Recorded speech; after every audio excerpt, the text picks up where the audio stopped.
হ্যাঁ হ্যাঁ, আমি এই বাড়িতে ঢুকলাম। তুমি ট্রেন পেয়ে গেছো তো? বেশ, আমি তাহলে ফ্রেশ হয়ে একেবারে ডিনার করে তোমাকে ফোন করছি। ওকে, বাই। ঝুমুর ফ্ল্যাটের চাবি খুলে ভেতরে ঢুকল। ও পেশায় একজন গাইনিক ডাক্তার। সরকারি হাসপাতালে মাঝে মধ্যেই বেশ রাত অবধি ডিউটিতে থাকতে হয় ঝুমুরকে।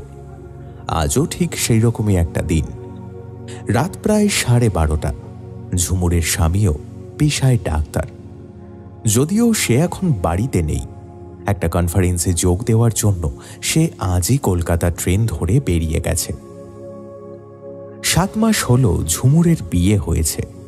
তার আগে সেও কলকাতাতেই থাকত, কিন্তু বিয়ের পরেই সে জলপাইগুড়িতে চলে আসে। এই কয়েক মাসে জায়গাটা তার বেশ লেগেছে। বেশ নির্জন, কোনো বাড়তি শব্দ নেই। তবে এই মাসে এই প্রথম সে একদম একলা থাকবে আজ। জীবনে কখনো এভাবে একা থাকেনি ঝুমুর। ছোটবেলা থেকেই বাবা মা বোন সবার সাথে একসাথে থেকেছে।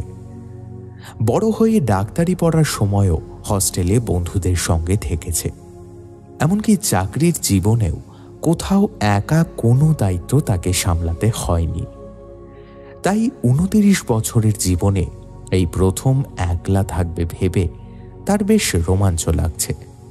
এইসবই ভাবতে ভাবতে বাইরে থেকে কিনে আনা ডিনারটা টেবিলের ওপর রেখে ঝুমুর বেডরুমে ঢুকে গেল। সারাদিনের ক্লান্তির পর একটা হট শাওয়ার না নিলে আর খাবারটা খেতেও ইচ্ছে করবে না।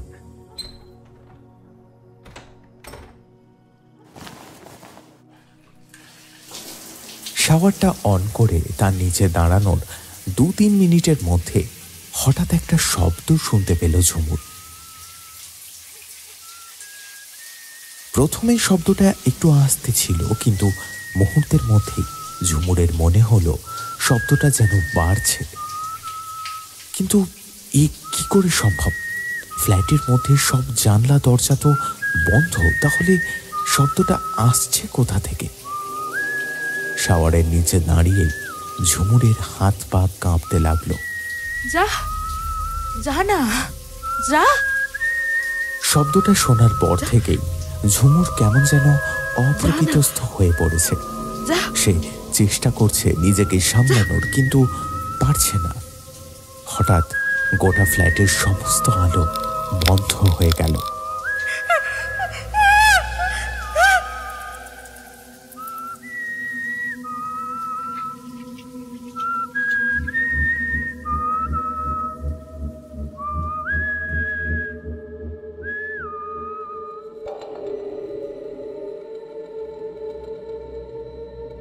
একটি বিশেষ ঘোষণা।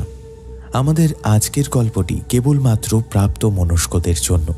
গল্পের প্লট তৈরি এবং রহস্য বাড়ানোর জন্য গল্পে বেশ কিছু ভায়োলেন্ট ঘটনার পুঙ্খানুপুঙ্খ বিবরণ রয়েছে, কিন্তু আমরা ওই ধরনের মানসিকতাকে কোনোভাবেই সমর্থন করি না।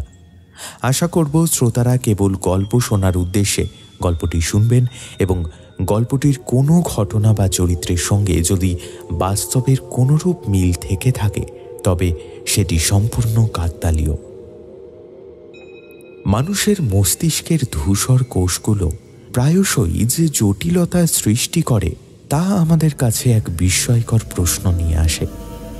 আমরা মানে মানুষেরা সত্যি কি পৃথিবীর সবথেকে উন্নত জীব, নাকি এই উন্নতির আড়ালেই লুকিয়ে রেখেছি আমাদের সবথেকে হিংস্র রূপ? এই প্রশ্নের উত্তর রয়েছে আমাদের আজকের গল্পে। শুনতে থাকুন আমাদের আজকের নিবেদন, ঐন্দ্রিলা সামন্তর কলমে ইন্সপেক্টর মাহান্ত সিরিজের দ্বিতীয় গল্প, আমি মৃত্যু ভালোবাসি।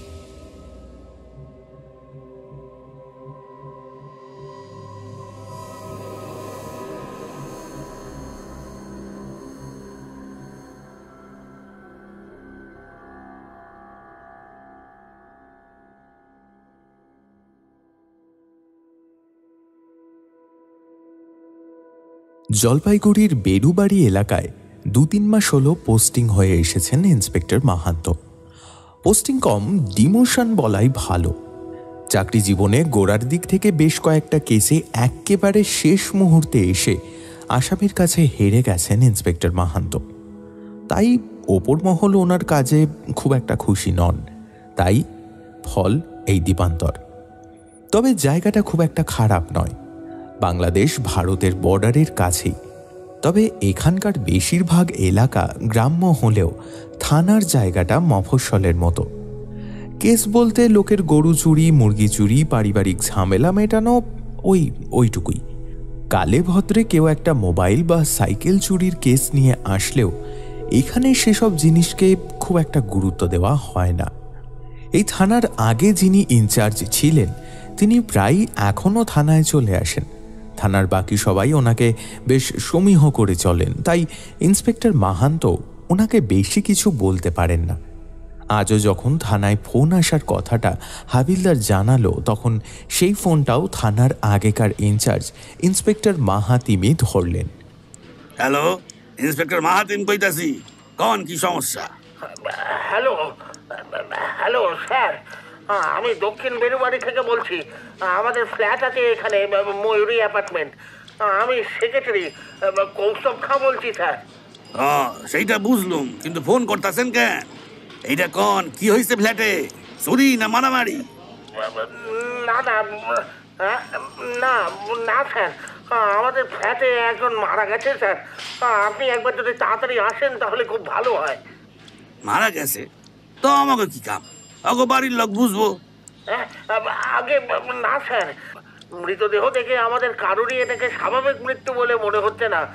বাড়ির লোক বলতে কেবল ওনার স্বামী, আর এখন তিনিও এখানে নেই। দুদিন ধরে ওনাকে কোথাও পাওয়া যাচ্ছিল না, তাই ওনার স্বামীর কথাতেই আমরা ফ্ল্যাটের দরজা ভেঙে ভিতরে ঢুকে ওনাকে মৃত অবস্থায় দেখতে পাই। আমরা কেউ কিছু বুঝতে পারছি না স্যার, আপনারা এলে খুব সুবিধা হয়।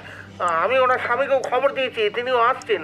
তবে তিনি কলকাতা থেকে আসছেন, হয়তো একটু সময় লাগবে। মায়া মানুষ মরছে বুঝি, তাই আবার একলা? সব বনাশ করছে। খারান খারান, আপনারা সব হইয়া নেই খারাইয়া থাকবেন। হ্যাঁ হ্যাঁ, আমরা আসতেছি, কেউ কিছুতে হাত দিবান না। ফোনটা স্পিকার টেলিফোনে থাকার দরুন থানার সবাই এই খবরটা শুনতে পেয়েছিল, কিন্তু ইন্সপেক্টর মাহান্তর এই ব্যাপারটা একটুও ভালো লাগলো না। থানার অফিসিয়াল ইনচার্জ এখন তিনি, তাও ইন্সপেক্টর মাহাতিম কোনো কারণ ছাড়াই এখনও অবধি থানায় এসে নিজের মর্জি মতো কাজ করে চলেন।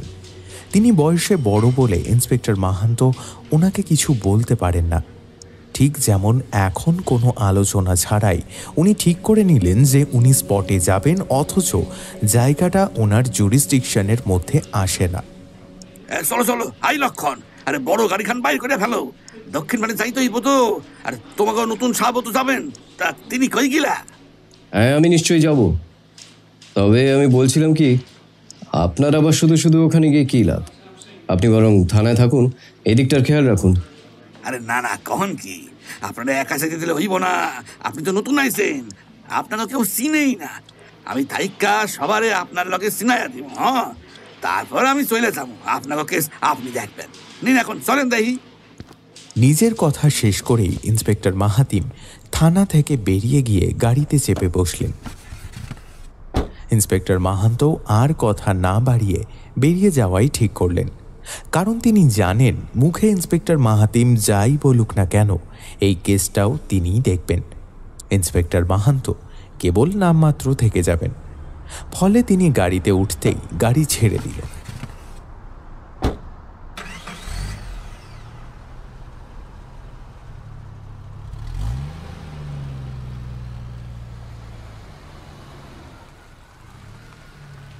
পুলিশের গাড়ি যখন ময়ূরী অ্যাপার্টমেন্টের সামনে এসে দাঁড়ালো, তখন সেখানে রীতিমতো ভিড় জমে গেছে। থানায় যে নাম্বার থেকে ফোন এসেছিল সেই নাম্বার ডায়াল করতেই ওই ভিড়ের মধ্যে থেকে একজন বেঁটে খাটো লোক হন্তদন্ত হয়ে পুলিশের জিপের দিকে এগিয়ে এলেন। আগে স্যার, আমি ফোন করেছিলাম। আমি কৌস্তব খাঁ, এই ফ্ল্যাটের সেক্রেটারি। আসুন আসুন স্যার, আসুন। আপনার কথা মতো আমি কাউকে যেতে দিইনি স্যার, সবাই আছে। হ্যাঁ, শুধু দেখতেই পাইতেছি, মেলাতলা বানাই দিচ্ছেন। যাই হোক, চলেন চলেন। গাড়ি থেকে নেমে ফ্ল্যাটের সামনের ভিড় ঠেলে কোনো রকমে ফ্ল্যাটের ভিতরে ঢুকতেই আবার ইন্সপেক্টর মাহাতিমের চক্ষু চড়ক গাছ। এ কি, আপনাকে ফ্ল্যাটে লিফট কই গিলা? কতলায় যাইতে হইব আমাকে? স্যার স্যার আমাদের ফ্ল্যাটটা অনেক দিনের পুরনো, তাই এখনো লিফটের ব্যবস্থা করা হয়নি। বেশি না স্যার, ওই 6 তলা, ওখানেই মিস্টার অ্যান্ড মিসেস বিশ্বাসের ফ্ল্যাট। কি থেকে যে কি হয়ে গেল স্যার, বেশ ভালোই ছিল দুজনায়। মিস্টার বিশ্বাসও তো এখনো ফেরেননি, আর মিসেস বিশ্বাসের বডি ওখানেই আছে স্যার। উফ, এইটা একটা কথার কথা হইল। এখন এই সকাল সকাল আমাকে সিঁড়ি ভাঙা ভাঙা উঠতে হইব, কি জ্বালা। নিন চলেন। ইন্সপেক্টর মাহান্ত এতক্ষণ চুপচাপই ছিলেন, কিন্তু 6 তলার ওপরে উঠে ফ্ল্যাটের সামনে রীতিমতো লোকজনের হুড়োহুড়ি দেখে উনি আর চুপ থাকতে পারলেন না। তিনি প্রায় চিৎকার করে তার সঙ্গে থাকা এক হাবিলদারকে ডাকলেন। গৌর, তোমরা এখানে দাঁড়িয়ে দাঁড়িয়ে দেখছো কি? এখান থেকে সবাইকে সরাও। ক্রিকেট খেলা হচ্ছে নাকি এখানে? 2 মিনিটের মধ্যে এখানকার পুরো জায়গাটা ক্লিন করো।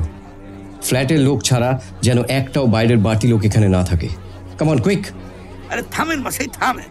এমন কইরে পাবলিকে ধমক ধমক দিলে পাবলিক তো গোসা করবো, তা হইলে আমাকে আর কোঅপারেট করবো না। এইটা তো কামের কথা নয়, তাই আপনি শান্ত হন, ভিতরে যাইয়া দেখি। আসেন, আমাকে পিছু পিছু আসেন। আর দাঁড়ায় রইলেন কেন, আসেন। ফ্ল্যাটের ভেতরে ঢুকতেই একটা বোটকা গন্ধ সবার নাকে এসে লাগলো। যদিও গন্ধটা ঠিক কী রকম সেটা বলে বোঝানো সম্ভব নয়। অনেক দিনের বাসি খাবারের সঙ্গে কিছু একটা পুড়ে যাওয়ার গন্ধ, এইটুকু অবশ্যই ইন্সপেক্টর মাহান্ত বুঝতে পারলেন। কিন্তু ডাইনিং থেকে বেডরুমে ঢুকে বাথরুমে যে দৃশ্য তিনি দেখলেন তার জন্য তিনি মোটেই প্রস্তুত ছিলেন না। বাথরুমে দরজার ঠিক সামনের দিকে মাথা করে পড়ে আছে একটি সম্পূর্ণ নগ্ন নারীর দেহ।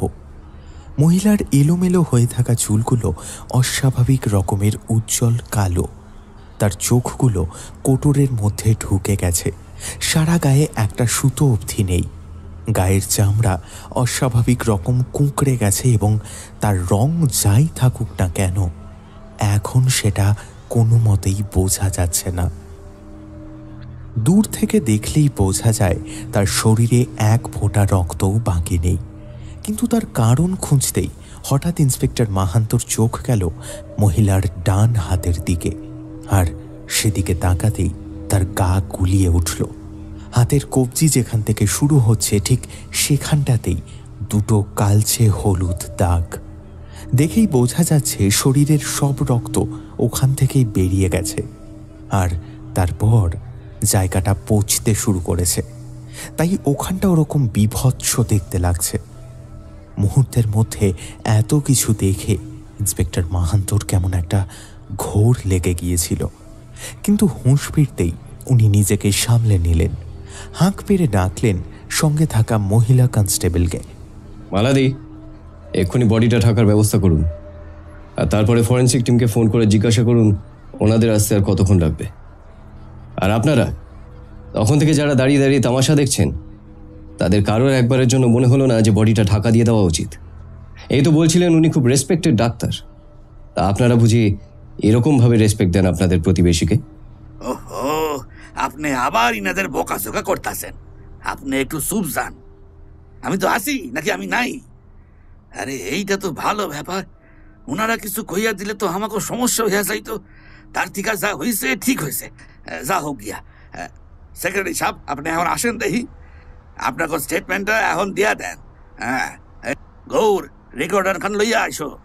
ফরেনসিক টিম আসন অব্দি আমরা আমাকে কামখান আগাইয়া রাই।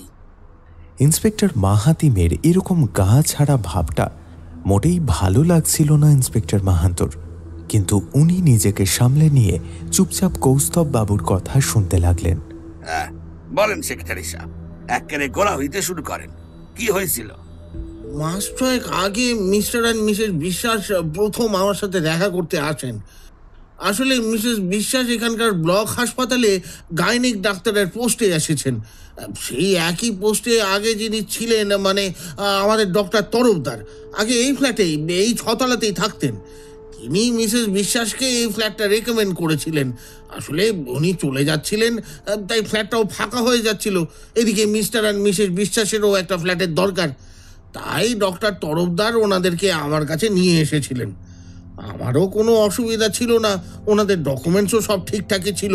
আর এক ডাক্তার গিয়ে আরেক ডাক্তার থাকবে, এখানে তো সমস্যার কিছু নেই। আমি 6 মাসের ভাড়া অগ্রিম চেয়েছিলাম, ওনারা সেটাও দিয়েছিলেন, তাই আর থাকতে না দেওয়ার তো কোনো কারণই ছিল না। তখন থেকেই ওনারা এইখানেই আছেন।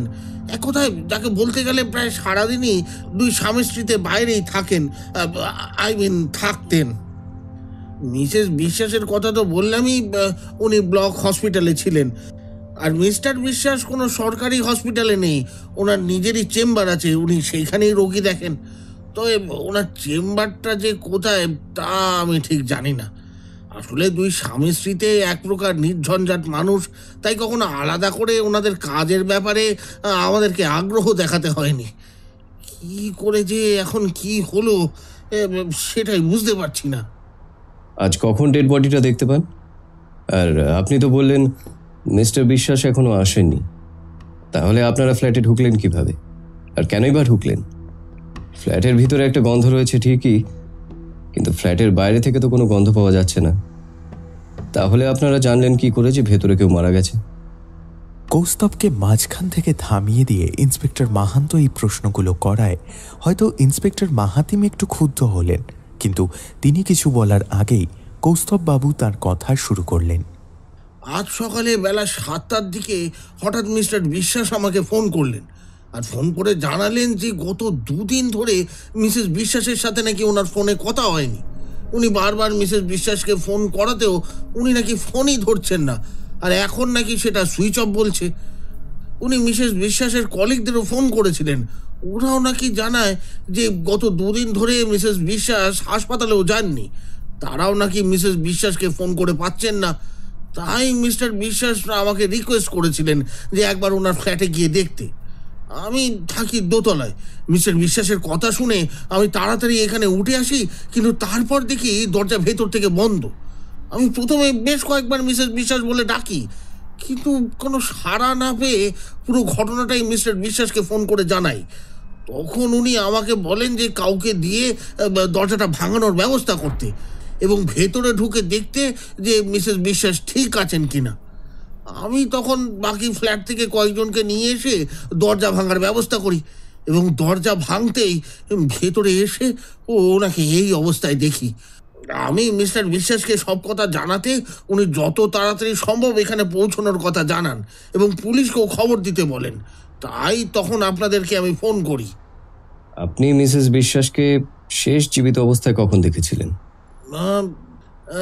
মিসেস বিশ্বাসকে আমি শেষ দেখেছিলাম রোববার সকালে। ওনারা বোধহয় ফ্ল্যাটে নতুন রং করানোর কথা ভাবছিলেন, সেই ব্যাপারেই মিস্টার অ্যান্ড মিসেস বিশ্বাস আমাদের ফ্ল্যাটে আসেন। তারপর থেকে আমি আর ওনাকে দেখিনি।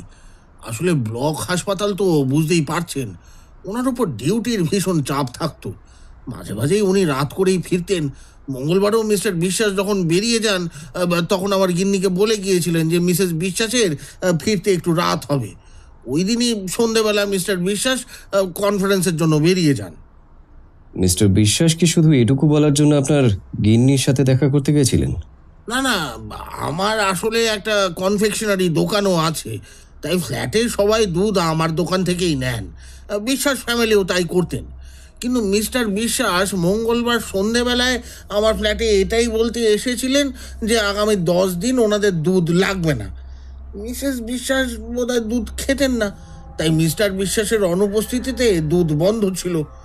উনি হয়তো কথাটা আমাকেই বলতেন, কিন্তু আমি তখন বাথরুমে ছিলাম বলে আমার গিন্নিকে বলে যান।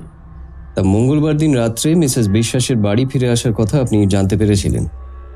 আচ্ছা, রাত্রে কটা অবধি আপনাদের ফ্ল্যাটের গেট খোলা থাকে? আর আপনাদের ফ্ল্যাটে সিসিটিভি নেই? আসলে আমাদের ফ্ল্যাটে অনেক ধরনেরই মানুষ থাকেন, মানে কেউ ডাক্তার, কেউ নার্স, আবার কারো নাইট শিফটে চাকরি। তাই আমাদের ফ্ল্যাটের সামনের ওই গেট কখনোই সেভাবে বন্ধ হয় না। হ্যাঁ, তবে মেন ফ্ল্যাটের যে এন্ট্রান্সটা দেখলেন ওখানে একটা কলাপসেবল গেট আছে। সেই গেটে প্রত্যেক দিন রাত্রি 10টার সময় তালা পড়ে। তবে সেই তালার চাবি ফ্ল্যাটে সবার কাছেই আছে। যার যখন দরকার পড়ে সে তখন বেরিয়ে যায়, আর যাওয়ার সময় আবার তালা লাগিয়ে দিয়ে যায়। সেই রকমই মিসেস বিশ্বাসও যখন দেরি করে ফিরতেন, তখন এই কলাপসেবলের তালা খুলে ভেতরে ঢুকতেন, আবার তারপর আবার তালা লাগিয়ে দিয়ে নিজের ফ্ল্যাটে আসতেন। তাই মঙ্গলবার রাত্রিরে উনি ঠিক কখন ফিরেছিলেন সেটা আমরা বলতে পারবো না। আচ্ছা, আমি তো আপনাকে বললামই আমাদের ফ্ল্যাটটা বেশ পুরনো ধরনের, তাই সিসিটিভি লাগানোর প্রয়োজন কারুরই তেমন মনে হয়নি। আচ্ছা, ওনার স্বামী মানে মিস্টার বিশ্বাস, উনি কি প্রায় এরকম কনফারেন্সে যেতেন? এখানে আসার আগে যেতেন কিনা বলতে পারবো না, তবে গত 6 মাসে এই প্রথমবার গেলেন। ওনাদের বিয়েও খুব বেশি দিন হয়নি। আমাদের কাছে যে ম্যারেজ রেজিস্টার সার্টিফিকেট আছে তাতে দেখেছি ওই 7-8 মাস মতোই হবে ওনাদের বিয়ে হয়েছে। ইন্সপেক্টর মাহান্ত হয়তো আরও কিছু জিজ্ঞাসা করতেন, কিন্তু তার আগেই ফরেন্সিক টিমকে ফ্ল্যাটের মধ্যে ঢুকতে দেখা গেল। আরে আসেন আসেন বেকার সাহেব, আলাপ করাইয়া দি। ইনি আমাকে ফরেনসিক বিভাগের মেন ডাক্তার জনি বেকার। আর বেকার সাহেব, ইনি আমাকে বেড়ুবাড়ি থানার নতুন OC inspector Mahanta. Hello inspector Mahanta. কিন্তু মাহাতিম বাবু, আপনি এখানে কি করছেন? আরে বুঝেনি তো, নতুন আইসেন ইনি, তাই উনারে একটু হেল্প কইরা দিতাছি। ও, হেল্প, বুঝলাম। যাই হোক ইন্সপেক্টর মাহান্ত, আপনি আমাকে একটু ডিসক্রাইব করে দিন। বডি যখন দেখেছিলেন তখন কি অবস্থায় ছিল, আর এখন কি কি চেঞ্জেস হয়েছে। আসুন।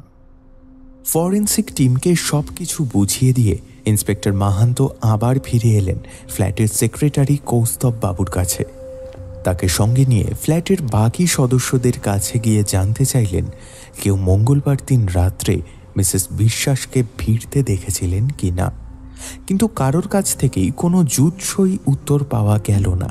ইন্সপেক্টর মাহান্ত আবার বিশ্বাসদের ফ্ল্যাটে ঢুকতেই ডক্টর বেকার তার কাছে এগিয়ে এলেন। আমার প্রাথমিক পরীক্ষা শেষ ইন্সপেক্টর মাহান্ত, এবার আমাকে বডি এখান থেকে নিয়ে যেতে হবে, না হলে বাকি আর কিছুই পরীক্ষা করতে পারবো না। কারণ অলরেডি বডির কিছু অংশ পচতে শুরু করেছে। এখন যত তাড়াতাড়ি বডিকে আইস কুলিং টেম্পারেচারে রাখা যাবে ততই ভালো। তাই আপনি পারমিশন দিলে আমরা বেরোবো।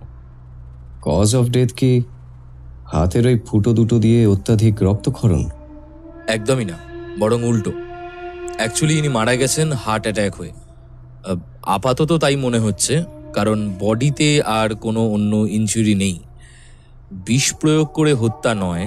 যদি হাতের ওই ফুটো দুটো না থাকতো তাহলে এটা আমরা নর্মাল মৃত্যু বলতে পারতাম। কিন্তু আশ্চর্যের ব্যাপার হলো, প্রথমে এনার হার্ট অ্যাটাক হয়েছে এবং আমি শিওর তারপর হাতে ওই ফুটো দুটো হয়েছে।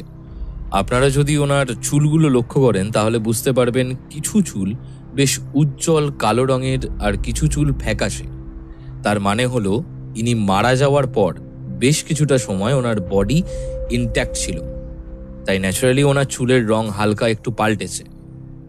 কিন্তু সব ক্ষেত্রে সেটা হয়নি, কারণ মৃত্যুর কিছু সময় পর ওনার বডি থেকে সব রক্ত বেরিয়ে যায়। কিন্তু আমার খটকা সেখানেই। আরে এইটা তো খুব সহজ ব্যাপার। আগে ইনি গত হইছেন, পরে কোনো বাদুর বা পাখি আইসা ওনার রক্ত খাইছে। এ তো ওপেন হ্যান্ড শাট কেস। না ইন্সপেক্টর মাহাতিম, এটা হয়তো ততটা সহজ ব্যাপার নয়। কারণ প্রথমত আমাদের দেশে এই ধরনের ভ্যাম্পায়ার ব্যাট বা আপনার কথা অনুযায়ী রক্তচোষা বাদুর আছে বলে আমার জানা নেই। আর দ্বিতীয়ত ঘরে ঢুকে একটু ভালো করে নজর করলেই বোঝা যাবে। যে কেউ ঘরে ঢুকলেই দেখতে পারবে যে ঘরের সমস্ত দরজা জানলা ভেতর থেকে বন্ধ ছিল। তাই বাদুড়ের পক্ষে ঘরে ঢোকা বা অন্য কোনো প্রাণীর পক্ষে ঘরে ঢোকা কোনোভাবেই সম্ভব ছিল না। একদমই তাই। আর সেই জন্যই আমার সন্দেহ হচ্ছে যে এটা স্বাভাবিক মৃত্যু নয়। তাই আমি বলছি, আপনারা যদি আমাকে পারমিশন দেন তাহলে আমি বডিটা নিয়ে যেতে পারি এবং যত তাড়াতাড়ি পরীক্ষা শুরু করতে পারবো ততই ভালো। ইন্সপেক্টর মাহান্ত কিছুক্ষণ ঘড়ির দিকে তাকিয়ে দাঁড়িয়ে রইলেন। তারপর কি যেন ভেবে তিনি ডক্টর বেকারকে বডি নিয়ে যাওয়ার পারমিশন দিয়ে দিলেন।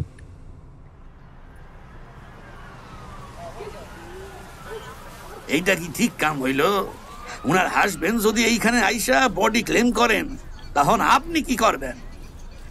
আমি কই কি, একবার উনার হাসবেন্ডের লগে কথা কইয়ালেন, তাহলেই হইব। না, তার দরকার নেই। পুরো জায়গাটা সিল করিয়ে এখানে একজন হাবিলদার রেখে যাচ্ছি। ওনার হাজবেন্ড ফিরে এলে সেই হাবিলদারই ওনাকে থানায় নিয়ে আসবে। চলুন। ইন্সপেক্টর মাহাতিমকে আর কোনো কথা বলতে না দিয়ে ইন্সপেক্টর মাহান্ত সেখান থেকে বেরিয়ে গেলেন। ময়ূরী অ্যাপার্টমেন্ট থেকে ইন্সপেক্টর মাহান্ত থানায় ফিরলেন না, চলে গেলেন নিজের কোয়ার্টারে। অনেকদিন পর তিনি এমন একটা কেস পেয়েছেন যেটার জটিলতা ইন্সপেক্টর মাহান্তর মনে একটা রোমাঞ্চকর অনুভূতি এনে দিয়েছে। তাই তিনি ঠিক করলেন একেবারে স্নান খাওয়া সেরে তিনি থানায় যাবেন, আর তারপর সেই কেসের সমাধান না হওয়া অবধি তিনি আর স্থির হয়ে বসবেন না। সেই মতো ঘন্টা দুয়েক পর ইন্সপেক্টর মাহান্ত যখন থানায় ফিরলেন তখন দেখলেন আগে থেকেই সেখানে জলপাইগুড়ির এসপির গাড়ি দাঁড়িয়ে আছে। তিনি হন্তদন্ত হয়ে থানার ভেতরে ঢুকতেই দেখলেন ইন্সপেক্টর মাহাতিম আর এসপি কৃষ্ণচরণ বর্মা মুখোমুখি বসে আছেন। তার পায়ের শব্দে এসপি বর্মা পিছন ফিরে তাকালেন। আসুন আসুন ইন্সপেক্টর মাহান্ত, আপনারই কথা হচ্ছিল। এখানকার জল হাওয়া সব ঠিকঠাক লাগছে তো? সেটেল হতে পেরেছেন ঠিক করে, নাকি আরও সময় লাগবে? না, আমি একদমই ঠিক আছি, কোনো অসুবিধা নেই। আরে না না, অসুবিধা থাকার তো কথাই নয়। আপনার থানা যখন খুশি আসছেন, যখন খুশি যাচ্ছেন। এমনকি আগের অফিসের ইনচার্জ এখন অব্দি আপনার থানায় বসে আছে, অথচ আপনার কোনো হেলদোল নেই। নিজের কাজ তাড়াতাড়ি শিখে নিয়ে তাকে ছেড়ে দেওয়াটা যে আপনার ডিউটি, সেটা বোধহয় আপনি ভুলে গেছেন। এই ধরনের মিথ্যা অভিযোগ ইন্সপেক্টর মাহান্ত কখনোই মেনে নিতে পারেন না। স্যার আমি থামুন থামুন, আপনি যে ডিমোশন পেয়ে এখানে এসেছেন সেটা জানতাম, কিন্তু আপনি যে এতটাই ইনকম্পোনেন্ট যে একটা সাধারণ কেস সলভ করার বেসিক প্রসিডিওরটুকু জানেন না, সেটা দেখে আমি অবাক হয়ে যাচ্ছি। স্যার আপনি কি বলছেন? হ্যাঁ, আমি কি বলছি সেটা আপনি বুঝতে পারছেন না, তাই তো? বুঝতে হবে না, সেটা আপনি বাদ দিন। এই যে আপনি আজকে ডক্টর বিশ্বাসের ডেড বডি ওনার হাজব্যান্ডের পারমিশন ছাড়াই পোস্টমর্টমে পাঠিয়ে দিয়েছেন, সেটা কি বুঝে করেছেন? পারমিশন তো দূরের কথা, আপনি একবার ওনার হাজব্যান্ডের সাথে কথা বলার প্রয়োজন বোধও করেননি। ওয়াই? স্যার ডক্টর বেকার আমাকে ডক্টর বেকার আপনাকে যাই বলুক না কেন, কেসের ইনচার্জ অফিসার হিসেবে সামান্য প্রোটোকলটুকু আপনি মানবেন না? আপনি জানেন ডক্টর ঝুমুর বিশ্বাসের হাজব্যান্ড নিজে কত বড় ডাক্তার? উনি নিজে কনফার্ম করেছেন যে ওনার ওয়াইফের ভীষণ হাই প্রেশার ছিল। ঠিকঠাক সময় ওষুধ না খেলে ব্লাড সার্কুলেশন বন্ধ হয়ে ওনার হার্ট অ্যাটাক হওয়ার প্রবল সম্ভাবনা থাকতো। এই ক্ষেত্রে যে সেটা হয়নি, সেটা আপনি জানলেন কি করে? কিন্তু স্যার যদি তাই হয়ে থাকে তাহলে ওনার হাতে ওই ক্ষত দুটো কিভাবে তৈরি হলো, আর ওনার শরীর এরকম রক্তশূন্য কেন? আরে বাবা, আপনারা যাওয়ার আগে সেখানে তো বহু মানুষ ঢুকেছিল, অলরেডি জায়গাটা টেম্পার্ড হয়ে গিয়েছিল। যদি ঘরের দরজা জানলা খোলা থেকেও থাকে আর সেটা যদি তাদের মধ্যে কেউ বন্ধ করে দিয়ে থাকে, সেটা কি আপনি এখন প্রমাণ করে বসতে পারবেন? ইন্সপেক্টর মাহাতিম তো ঠিকই বলেছেন, নিশ্চয়ই কোনো ভ্যাম্পায়ার ব্যাট জাতীয় কিছু ঘরে ঢুকতেই পারে। আপনি এই ব্যাপারটাকে যে উড়িয়ে দিয়েছেন, এবার যদি আরও কিছু মানুষ ওই ভ্যাম্পায়ার ব্যাটের হামলায় পড়ে, তাহলে বন দপ্তরকে আগে থেকে সতর্ক না করে দেওয়ার দায়টা কি আপনি নেবেন? কিন্তু স্যার আমার মনে হয়েছিল যে একটা মানুষের প্রাণ বাঁচানোটা আগে না আপনার মনে হওয়াটা আগে? এরকম দায়িত্বজ্ঞানহীন কিভাবে হতে পারেন আপনি? আপনার কিছু একটা মনে হয়েছে, আপনি যখন সেই ব্যাপারটা ধরে এগোচ্ছেন, ঠিক তার সাথে সাথে বাকি আর কি কি হতে পারে সেই পুরো দিকটা বিশ্লেষণ করে দেখার দায় কি আপনার নয়? মনে রাখবেন ইন্সপেক্টর মাহান্ত, আপনি পুলিশ ডিপার্টমেন্টে কাজ করছেন, কোনো প্রাইভেট সংস্থার গোয়েন্দা নন আপনি। অনুমানের ওপর ভিত্তি করে গল্প তৈরি করা যেতে পারে, কিন্তু বাস্তব জীবনটা ভেবে ভেবে কাটানো যায় না। বাস্তবে আপনার কাজের জন্য আমাদেরকে জবাবদিহি করতে হতে পারে। This is just ridiculous. Sir sir, আপনি শান্ত হন, আমি বুঝাইয়া কইয়া দিব ওনারে। এই কেসটা লইয়া আর কোনো কাম হইব না, আমি গ্যারান্টি লইলাম। ইন্সপেক্টর মাহান্ত, আপনি এক্ষুনি ডক্টর বেকারকে ফোন করুন আর বডি রিলিজ করে দিতে বলুন। ডক্টর বিশ্বাসের পরিবারের লোকজন বডির জন্য অপেক্ষা করে আছে। যখন একবার শুরু হয়ে গেছে তখন একবার শেষ করে নিতে দিন। অ্যাটলিস্ট হাতের ওই ক্ষত দুটোর ব্যাপারে জানতে পারলেও তো আমাদের আর কোনো সমস্যা থাকবে না। ইন্সপেক্টর মাহান্ত, আপনি কি স্যার, আপনি যা কইছেন তাই হইব, আপনাকে কোনো চিন্তা নাই। বিকার সামনে ফোন কইরা আমি বইলে দিতেছি অগো ওই বডি লইয়া আর কোনো কাম নাই, তাই উনি যেন বডি ছাইরা দেন। আপনি ঠান্ডা হইয়া এইখানে বহেন, আসেন আসেন এইখানে বহেন। না থাক, আমি আজ আসছি, তবে আশা করছি যা যা বললাম সেগুলো আপনাদের মনে থাকবে। আর ইন্সপেক্টর মাহাতিম, আপনি কিন্তু আজকের পর আর এই থানায় আসবেন না। কাল থেকে আপনার যেখানে ডিউটি আপনি সেখানেই যাবেন। আশা করি কারোর কিছু বুঝতে অসুবিধা নেই। না না স্যার, আপনি যা কইছেন তাই হইব।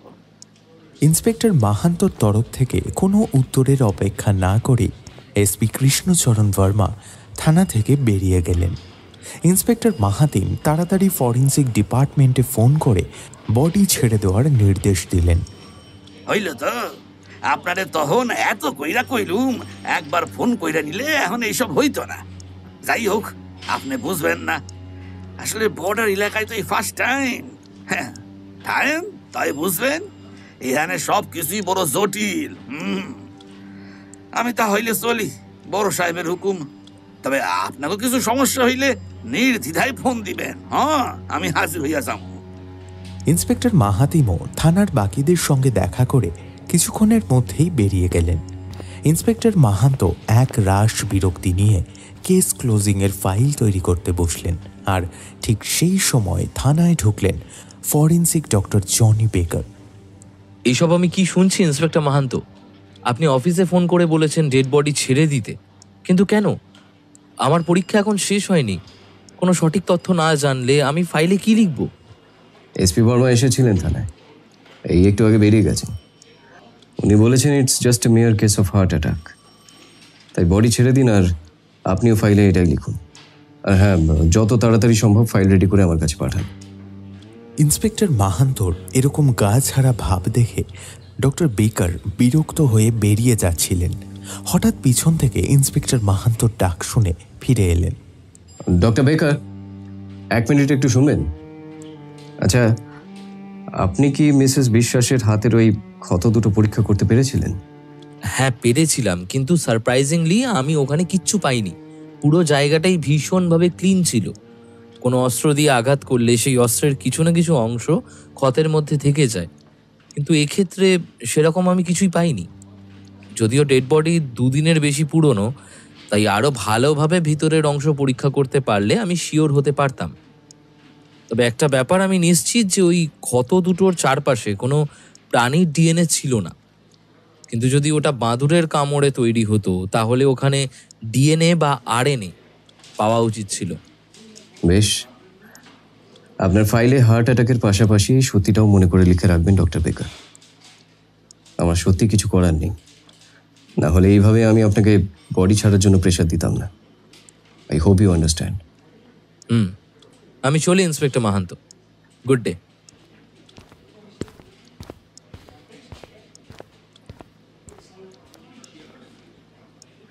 বিকেল পেরিয়ে সন্ধে হয়ে গেল সবকিছু রেডি করে এসপি অফিসে পাঠাতে। অনেকক্ষণ ধরে একটানা কাজ করবার পর ইন্সপেক্টর মাহান্ত উঠবেন এমন সময় হাবিলদার গৌড় তার রুমে এসে ঢুকল।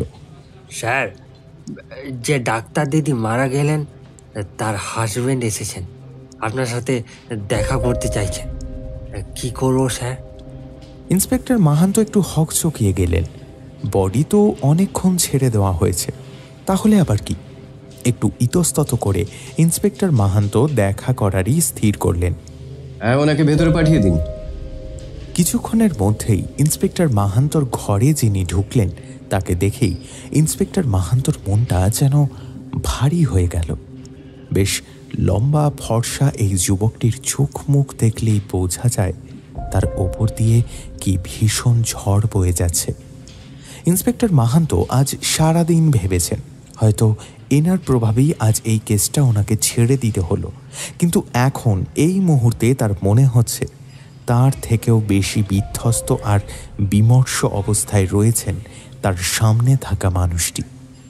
হ্যালো ইন্সপেক্টর, আমি বেহাগ, ডক্টর বেহাগ বিশ্বাস, প্রয়াত ডক্টর ঝুমুর বিশ্বাসের স্বামী। হ্যালো ডক্টর, আমি ইন্সপেক্টর মাহান্ত। আপনার ওয়াইফের কেসটা আমি দেখছিলাম। Really sorry for your loss. হ্যাঁ, না, it's okay sir. Actually I am sorry. আমি জানি আপনি আপনার মতন করে কাজ করতে চাইছিলেন, কিন্তু আপনি সেটা পারেননি। ইনফ্যাক্ট আমারও ঝুমুরের মৃত্যুটা নিয়ে বেশ কিছু সন্দেহ ছিল, কারণ ওর হাই ব্লাড প্রেশার ছিল ঠিকই, কিন্তু ও কখনো হাফ বেলার জন্য ওষুধ খেতে ভুলেনি। তাই হার্ট অ্যাটাকের ব্যাপারটা আমিও ঠিক মানতে পারিনি। আর হাতের ব্যাপারটা তো আছেই। হ্যাঁ, কিন্তু কি করবো বলুন?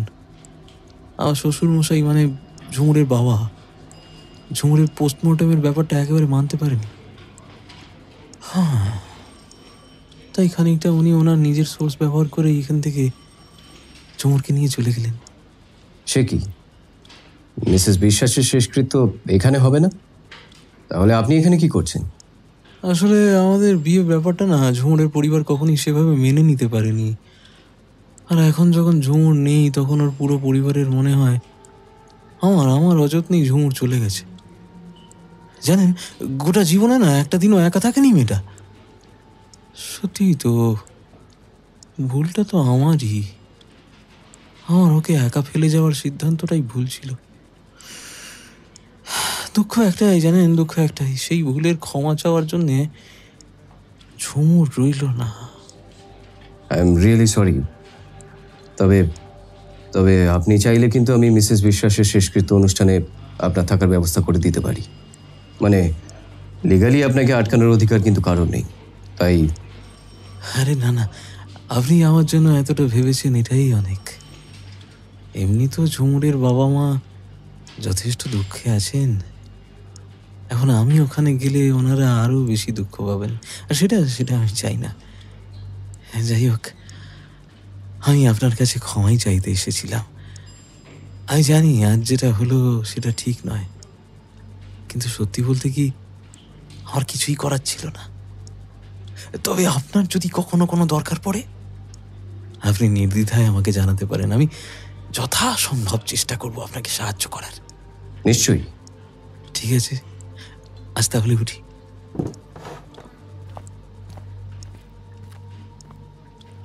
ডক্টর বেহাগ বিশ্বাস সেদিনের মতো বেরিয়ে গেলেন। ইন্সপেক্টর মাহান্ত ভারাক্রান্ত মন নিয়ে বাকি ফাইলের কাজটা শেষ করলেন। তবুও মিসেস ঝুমুর বিশ্বাসের হাতের ওই ক্ষত দুটোর কথা উনি কিছুতেই ভুলতে পারলেন না। সেদিনের মতো কাজ শেষ করে কোয়ার্টারে ফিরে গেলেও এই পুরো ঘটনাটা কোনো মতেই মন থেকে মুছে ফেলতে পারলেন না ইন্সপেক্টর মাহান্ত। তার পরের দিনগুলোয় তিনি নিজে থেকে বেশ কিছু পড়াশোনা শুরু করলেন। হার্ট অ্যাটাক হওয়ার সূক্ষ্ম থেকে সূক্ষ্মতম সম্ভাবনা সম্বন্ধে যা কিছু পেলেন সবটাই ফরেন্সিক ডক্টর জনি বেকারের সঙ্গে আলোচনা করে কনফার্ম হলেন তিনি। সেই সমস্ত তথ্য ধরে ঝুমুর বিশ্বাস যেদিন শেষবার হাসপাতালে গিয়েছিলেন সেদিন ওনার ব্যবহারে হার্ট অ্যাটাক হতে পারার কোনো সম্ভাবনা তার কলিগরা লক্ষ্য করেছিল কিনা সে ব্যাপারেও ইন্সপেক্টর মাহান্ত খোঁজ নিলেন। এই ঘটনা ঘটে যাওয়ার 15 দিন পরে বন দপ্তরে খবর নিয়ে জানতে পারলেন যে কোথাও কোনো রক্তচোষা বাদুড়ের থাকার চিহ্ন পাওয়া যায়নি। এমনকি জঙ্গলের মধ্যেও কোথাও কোনো পশুর মৃত্যুর খবর আসেনি। পুরো ঘটনাটা ইন্সপেক্টর মাহান্তকে ভীষণভাবে বিচলিত করে তুলল। তিনি এ ব্যাপারে কথা বলার জন্য এসপি ভার্মার সঙ্গে দেখা করতে যাবেন বলে থানায় নিজের রুম থেকে বেরোনোর জন্য তোড়জোড় করছেন। এমন সময় হাবিলদার গৌর হাঁপাতে হাঁপাতে তার ঘরে ঢুকল। স্যার, একটা ফোন এসেছে। হ্যাঁ, তো কি হয়েছে? আর তুমি এত হাঁপাচ্ছ কেন? স্যার, আবার একজন মহিলা মারা গেছেন, তবে এবার তার স্বামী ফোন করেছেন। মানে মিসেস বিশ্বাসের মতো অবস্থা? তা জানি না স্যার, তবে ওনার স্বামী ফোনে এলোমেলোভাবে কথা বললেন যে উনি বাড়ি ছিলেন না, ফিরে এসে দেখেছেন যে তার স্ত্রী মারা গেছেন। My goodness. আচ্ছা, উনি ওনার ঠিকানাটা জানিয়েছেন? হ্যাঁ স্যার। ঠিক আছে, শোনো, লক্ষণকে গাড়ি বার করতে বলো, আমরা এখনই যাব। আর সঙ্গে মালাদিকেও নিয়ে নাও। আর শোনো, ফরেন্সিক টিমকে ঠিকানাটা দিয়ে তাড়াতাড়ি পৌঁছাতে বলো, ফাস্ট।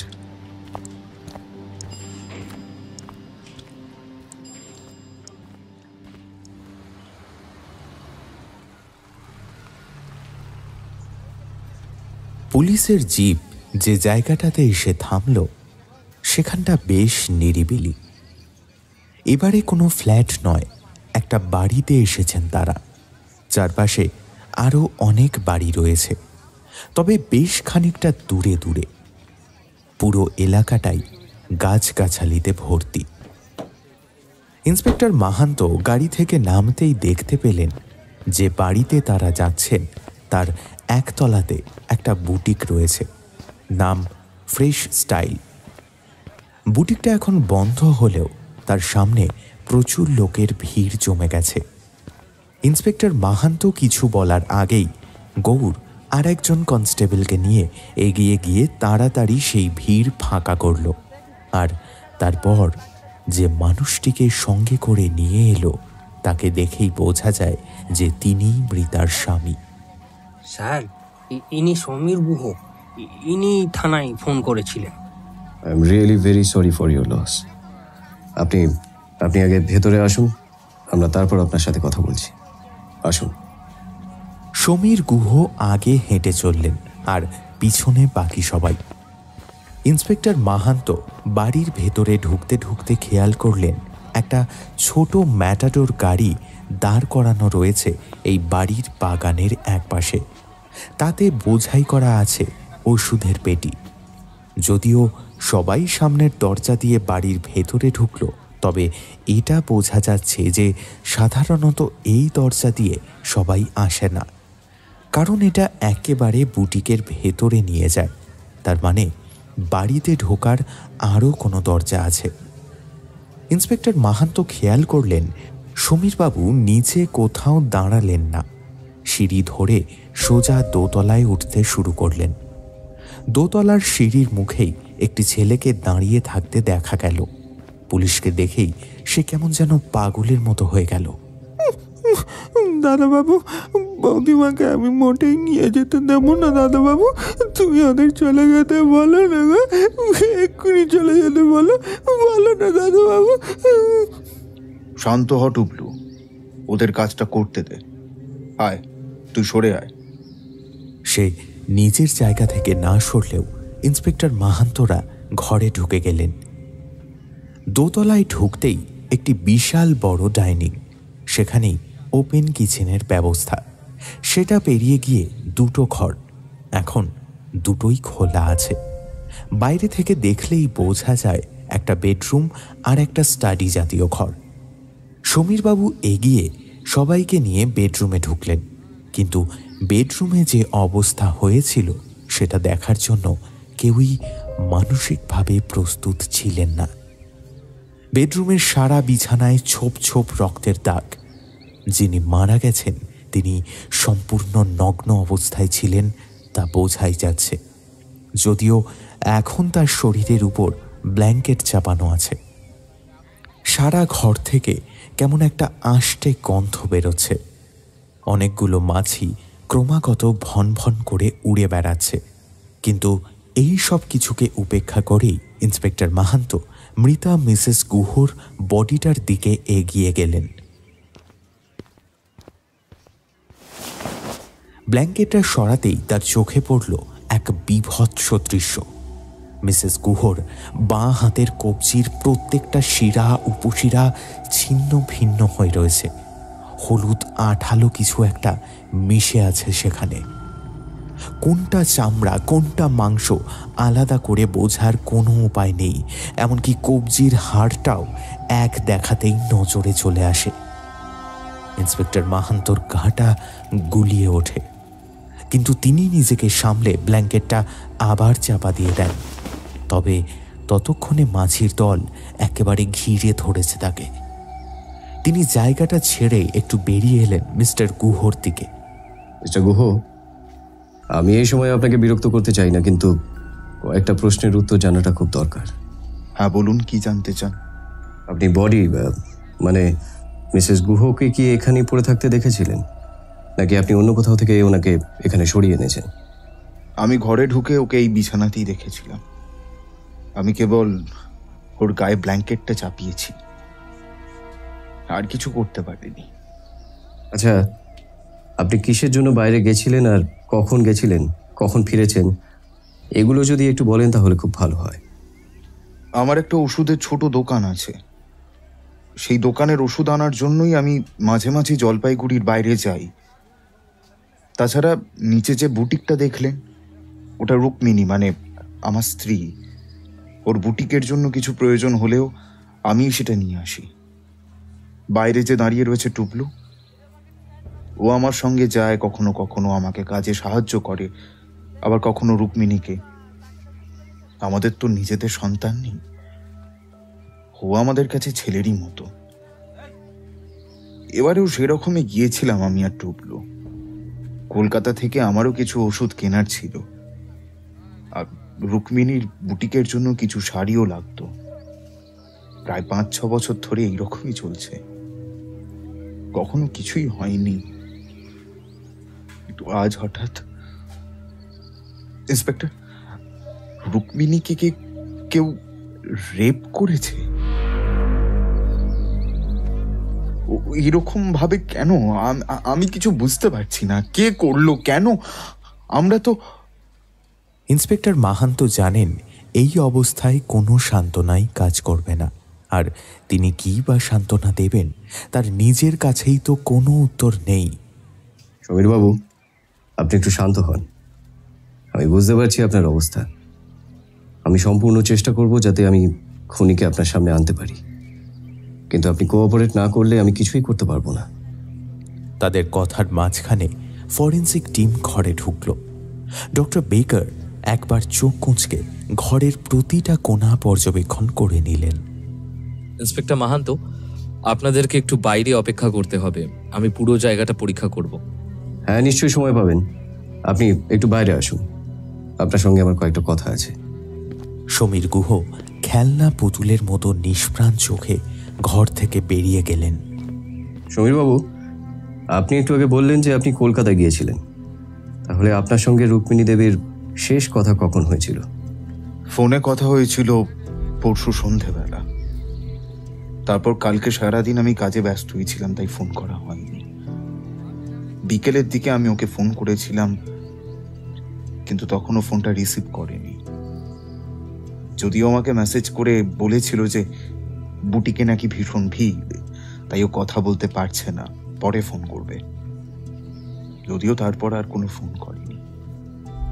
আমিও সেরকম কিছু ভাবিনি, এরকম আগেও হয়েছে। আমি ভেবেছি সারাদিন একা সবকিছু সামলে হয়তো ক্লান্ত হয়ে ঘুমিয়ে পড়েছে, তা আমি আর ফোন করে ডিস্টার্ব করতে চাইনি। কিন্তু বুঝলাম। আচ্ছা সমীরবাবু, আপনি যখন বাড়ি ফিরলেন তখন বাড়ির সমস্ত দরজা কি লাগানো ছিল, নাকি কোনো দরজা জানলা ভাঙা ছিল? সেটা তো আমি দেখিনি। মানে আমি খুব স্বাভাবিকভাবেই বাড়ি ফিরেছি, যেমন অন্যান্য বার নিজেই ঘরের দরজা খুলে ভিতরে ঢুকি, সেরকমই এসেছি। আমি রাতে ট্রাভেল করে ভোরের মধ্যে ফিরে যাই, তখন রুক্মিণী ঘুমায়।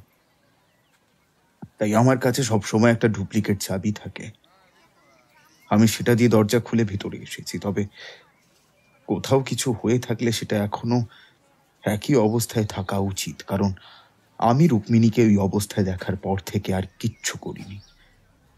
প্রথমে একটা অ্যাম্বুলেন্সে ফোন করেছিলাম, তারপর আপনাদেরকে। বাকি সারাক্ষণ আমি রুক্মিণীর কাছেই ছিলাম। আচ্ছা, বুঝেছি। আপনি একটু এখানে বসুন, আমরা একটু গোটা বাড়িটা সার্চ করব। আপনার কোনো আপত্তি নেই তো? না। সমীর বাবুকে দেখেই বোঝা যাচ্ছে তিনি আর কোনো কিছু ভাবার বা বোঝার মতো অবস্থাতে নেই। মাত্র কয়েক ঘন্টার মধ্যেই তার জীবনের সমস্ত হিসেব নিকেশ ওলটপালট হয়ে গেছে। ইন্সপেক্টর মাহান্ত আর কথা না বাড়িয়ে তার টিমকে নিয়ে বাড়িটা ভালো করে পরীক্ষা করতে শুরু করলেন। কিন্তু সারা বাড়ি তন্ন তন্ন করে খুঁজে কোথাও কোনো অসঙ্গতি তার চোখে পড়ল না। কিন্তু নিচে বুটিকে যেতেই তার চোখে পড়ল সেখানে 2টো সিসিটিভি ক্যামেরা রয়েছে। গৌর, এই 2টো সিসিটিভির এই সমস্ত ফুটেজ কালেক্ট করে নাও, আর সমীরবাবুকে জানিয়ে দাও যে আপাতত আমরা গোটা বাড়িটা সিল করব, তাই উনি যেন অন্য কোথাও থাকার ব্যবস্থা করে নেন। আর দেখো, ফরেন্সিক টিমের আর কতক্ষণ লাগবে, কেমন কুইক। ইন্সপেক্টর মাহান্তর কথা শেষ হতে না হতেই ডক্টর জনি বেকার সিঁড়ি দিয়ে নিচে নেমে এলেন। আপাতত যা বুঝতে পারছি, মিসেস ঝুমুর বিশ্বাসের কেসটার সঙ্গে এই কেসটারও অস্বাভাবিক মিল রয়েছে, কারণ এক্ষেত্রেও মিসেস গুহর আগে হার্ট অ্যাটাকে মৃত্যু হয়, তারপর কেউ ওনার বডি থেকে সমস্ত রক্ত যেন শুষে নিয়েছেন। কিন্তু এই ক্ষেত্রে তো প্রচুর ব্লাড চারিদিকে পড়ে রয়েছে। সেটা দেখেই আমার একটু সন্দেহ হচ্ছে। যে পরিমাণে ব্লাড চারিদিকে ছড়িয়ে আছে সেটার জন্য অনেক বড় ক্ষত হতে হয়। এখানে ক্ষতর সাইজ কিন্তু অত বড় নয়।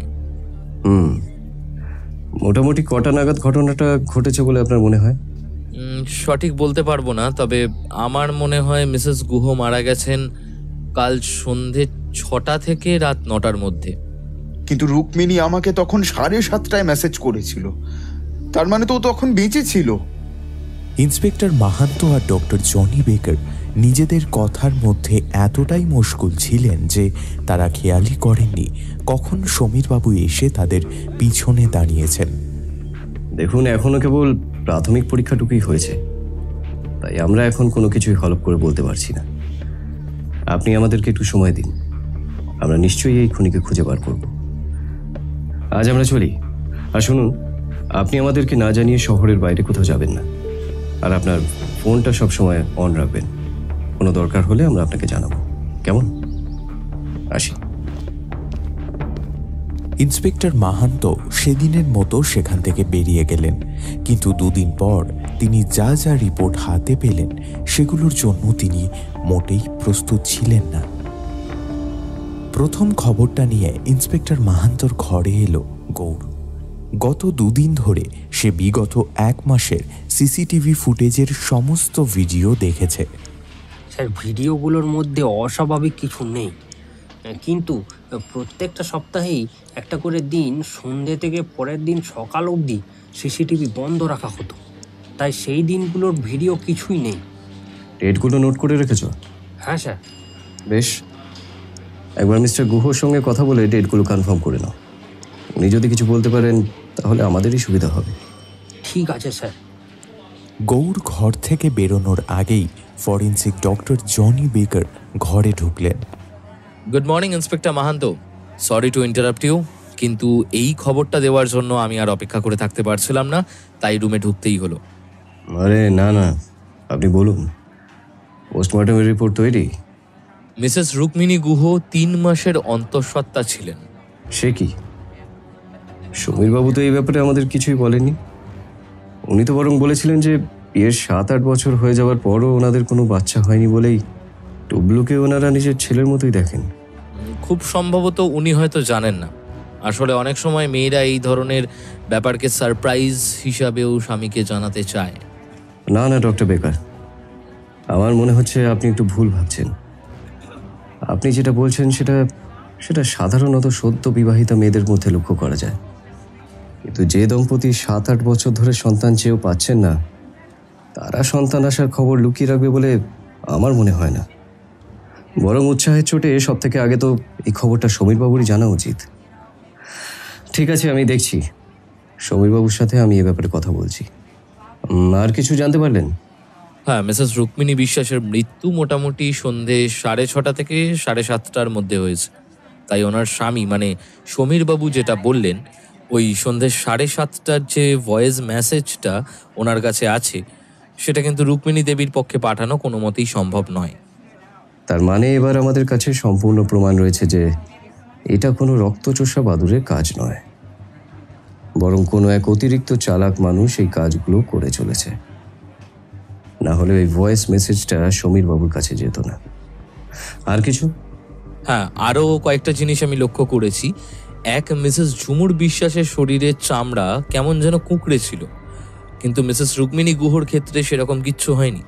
আর 2 নম্বর ঘটনা হলো, সেদিন রুক্মিণী দেবীর ঘর থেকে যে ব্ল্যাঙ্কেট আর চাদরগুলো আমরা নিয়ে এসেছিলাম, সেখানে রুক্মিণী দেবীর রক্তই আছে, কিন্তু রক্ত লেগে থাকার ধরন দেখে আমাদের সন্দেহ হয় এবং একটু খুঁটিয়ে দেখতেই আমরা বুঝতে পারি কেউ রক্তটা ছড়িয়েছে। মানে কি বলতে চাইছেন? দেখুন, যদি কোনো আচমকা আঘাতের ফলে রক্ত ছিটকে আসে, সেক্ষেত্রে সেটা অনেকটা অবিন্যস্ত হয়, তার নির্দিষ্ট কোনো ফরম্যাট থাকে না।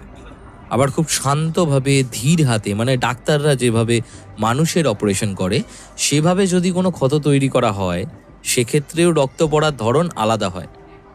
কিন্তু এক্ষেত্রে আমরা রক্ত লেগে থাকার যে ধরনটা দেখতে পেয়েছি, সেটা এই দুটোর কোনোটাই নয়, বরং কোনো একটা পাত্রে তেল বা জল বা রং নিয়ে সেটাকে ওপর থেকে আস্তে আস্তে কোনো কাপড়ের ওপর ফেললে ঠিক যেরকম প্যাটার্ন তৈরি হয়, সেই রকম প্যাটার্ন তৈরি হয়েছে এক্ষেত্রে। অর্থাৎ খুনি বেশ ঠান্ডা মাথায় রুক্মিণী দেবীর শরীর থেকে রক্ত নিয়ে সেই রক্ত ছড়িয়েছে ঘরের চারিদিকে। কিন্তু এরকম করে লাভটা কি হলো? আচ্ছা, এগুলো কোনো ধরনের রিলিজিয়াস কাল্টের কোনো স্যাক্রিফাইস পদ্ধতি কি? সেটা আমি বলতে পারবো না, তবে এইটুকু জানি শিওর যে এই কাজটা করেছে সে নিশ্চিতভাবে মানসিক বিকারগ্রস্ত। তাই আপনি ভীষণ সাবধানে কাজ করবেন। হ্যাঁ, thank you for your concern doctor Baker. My pleasure sir. আচ্ছা, আমি তাহলে আজ চলি। আর মিসেস গুহর বডিটা কি এবার ছেড়ে দেব? না, আজকের দিনটা আপনি একটু অপেক্ষা করে যান। আমি সমীরবাবুকে থানায় ডাকছি, ওনার সঙ্গে একটু কথা বলে দেখি, তারপর আপনাকে জানাবো। কেমন? বেশ, তাই হবে। ডক্টর জনি বেকার বেরিয়ে যাওয়ার 1 ঘন্টার মধ্যেই থানায় হাজির হলেন Samir Guha. May I come in sir? হ্যাঁ হ্যাঁ, সমীরবাবু ভেতরে আসুন। আচ্ছা সমীরবাবু, রুক্মিণী দেবী যে প্রেগনেন্ট ছিলেন সেটা তো আপনি আমাদেরকে বলেননি, কেন বলুন তো? সমীরবাবু ঘরের ভেতরে ঢুকে চেয়ার টেনে বসার আগেই ইন্সপেক্টর মাহান্ত কথাটা বলায় তিনি থ মেরে দাঁড়িয়ে গেলেন। আরে আপনি দাঁড়িয়ে কেন? বসুন। সমীরবাবুর মুখ চোখ দেখেই বোঝা যাচ্ছিল যে তিনি এ বিষয়ে কিছুই জানতেন না। রুক্মিণী প্রেগনেন্ট ছিল, কিন্তু আমি এ বিষয়ে কিছুই জানতাম না। জানলে আপনাদেরকে অবশ্যই বলতাম। আচ্ছা বেশ, মানলাম, কিন্তু একটা জিনিস তো কিছুতেই মানতে পারছি না। আপনি যে বললেন আপনাকে সন্ধ্যে 7:30টার পর ভয়েস মেসেজ পাঠিয়েছিলেন, সেটা তো অসম্ভব, কারণ তার আগেই হয়তো তিনি মারা গেছেন। কিন্তু স্যার, আমার কাছে ওর পাঠানো ভয়েস মেসেজ এখনো আছে, আপনি চাইলে দেখতেই পারেন। হ্যাঁ, সে তো নিশ্চয়ই দেখা হবে।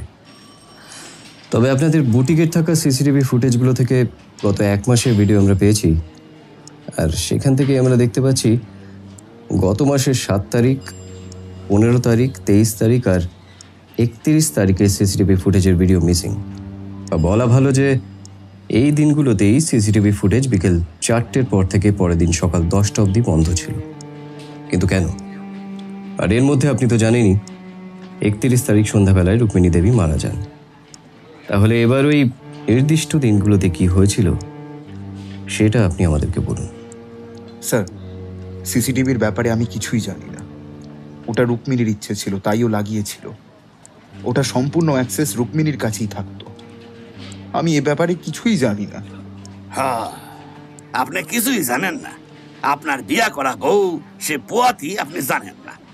আপনার বউয়ের দোকানে সিসিটিভি চলে না, আপনি জানেন না। আপনার বউটা মইরা গেল কেমনে, আপনি তাও জানেন না। তবে আপনি জানেন কি? হ্যাঁ ইন্সপেক্টর মাহান্ত, আমি আপনারা কইছি এর কাস্টডিতে নেন।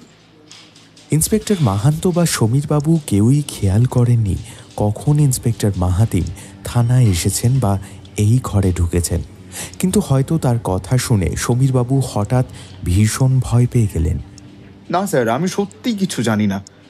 আর 31 তারিখ ছাড়াও আপনি যে দিনগুলোর কথা বললেন, আমার মনে হচ্ছে আমি সেই দিনগুলোতে বাড়িতে ছিলাম না, বেরিয়ে গিয়েছিলাম দোকানের জিনিস আনতে। আমার ঠিকঠাক মনে নেই, তবে দোকানে গিয়ে হিসাবের খাতা চেক করলেই জানতে পারবো যে ওই দিনগুলোতে আমি কি করেছিলাম। ইন্সপেক্টর মাহান্ত পরিস্থিতি সামাল দেওয়ার চেষ্টা করলেন। হ্যাঁ হ্যাঁ, ঠিক আছে, আপনি শান্ত হয়ে বসুন। আপনাকে কোথাও যেতে হবে না, আমি লোক পাঠাচ্ছি এখান থেকে। আপনার হিসেবের খাতা সেই নিয়ে আসবে। তার মানে আপনারা সত্যি সত্যি আমাকে কাস্টাডিতে নিলেন? নয়তো কি থানায় আমরা চোর পুলিশ খেলতে আইছি? ইন্সপেক্টর মাহাতিম, আপনি চাইলে ভেতরে এসে বসুন, কিন্তু না না, এমন খুনিগুলোকে একসাথে আমি বসুম না। আপনি থাকেন, তবে ওই বাচ্চাটা কার সেটা তো জানা লাগবো। হ্যাঁ, আমি এক্ষুনি ডক্টর বেকারকে ফোন করে বলে দিচ্ছি যে ফিটাসের ডিএনএ স্যাম্পলটা নিয়ে রাখার জন্য। তারপর সেটা মিস্টার গুহর স্যাম্পলের সঙ্গে মেলালেই হবে। না, কোনো মতেই না। বাচ্চাটা আমাদের, আমি তো বলছি ওই সন্তান আমার। কোনো প্রয়োজন নেই ডিএনএ স্যাম্পল নেওয়ার। আমি কোনো পারমিশন দেব না এরকম কিছু করার। আপনারা খুনিকে বার করুন। আমার বাচ্চার বাবাকে খুঁজতে হবে না, কারণ সেটা আমি। সমীরবাবু ভীষণ জোরে টেবিলের ওপর একটা চাপড় মারলেন। তার মুখ চোখ লাল হয়ে গেছে, তিনি ভীষণ রকম অস্থির হয়ে উঠেছেন। ইন্সপেক্টর মাহাতো তার এই রকম ব্যবহার দেখে ভীষণ অবাক হয়ে গেলেন। মিস্টার গুহ, এতক্ষণ অবধি আপনাকে কাস্টাডিতে নেওয়ার কথা কিন্তু আমি ভাবিনি, কিন্তু আপনি যদি এরকম ব্যবহার করতে থাকেন তাহলে আমরা বাধ্য হব আপনাকে কাস্টাডিতে নিতে। আমাদের কি কাজ সেটা আমরা খুব ভালোভাবে জানি, আপনাকে সেটা আমাদেরকে বোঝাতে হবে না। আর শুনুন, ডিএনএ টেস্টিং হবে, তার জন্য আপনার পারমিশন লাগবে না। এখন চুপচাপ এই রুম থেকে বেরিয়ে গিয়ে বাইরে অপেক্ষা করুন।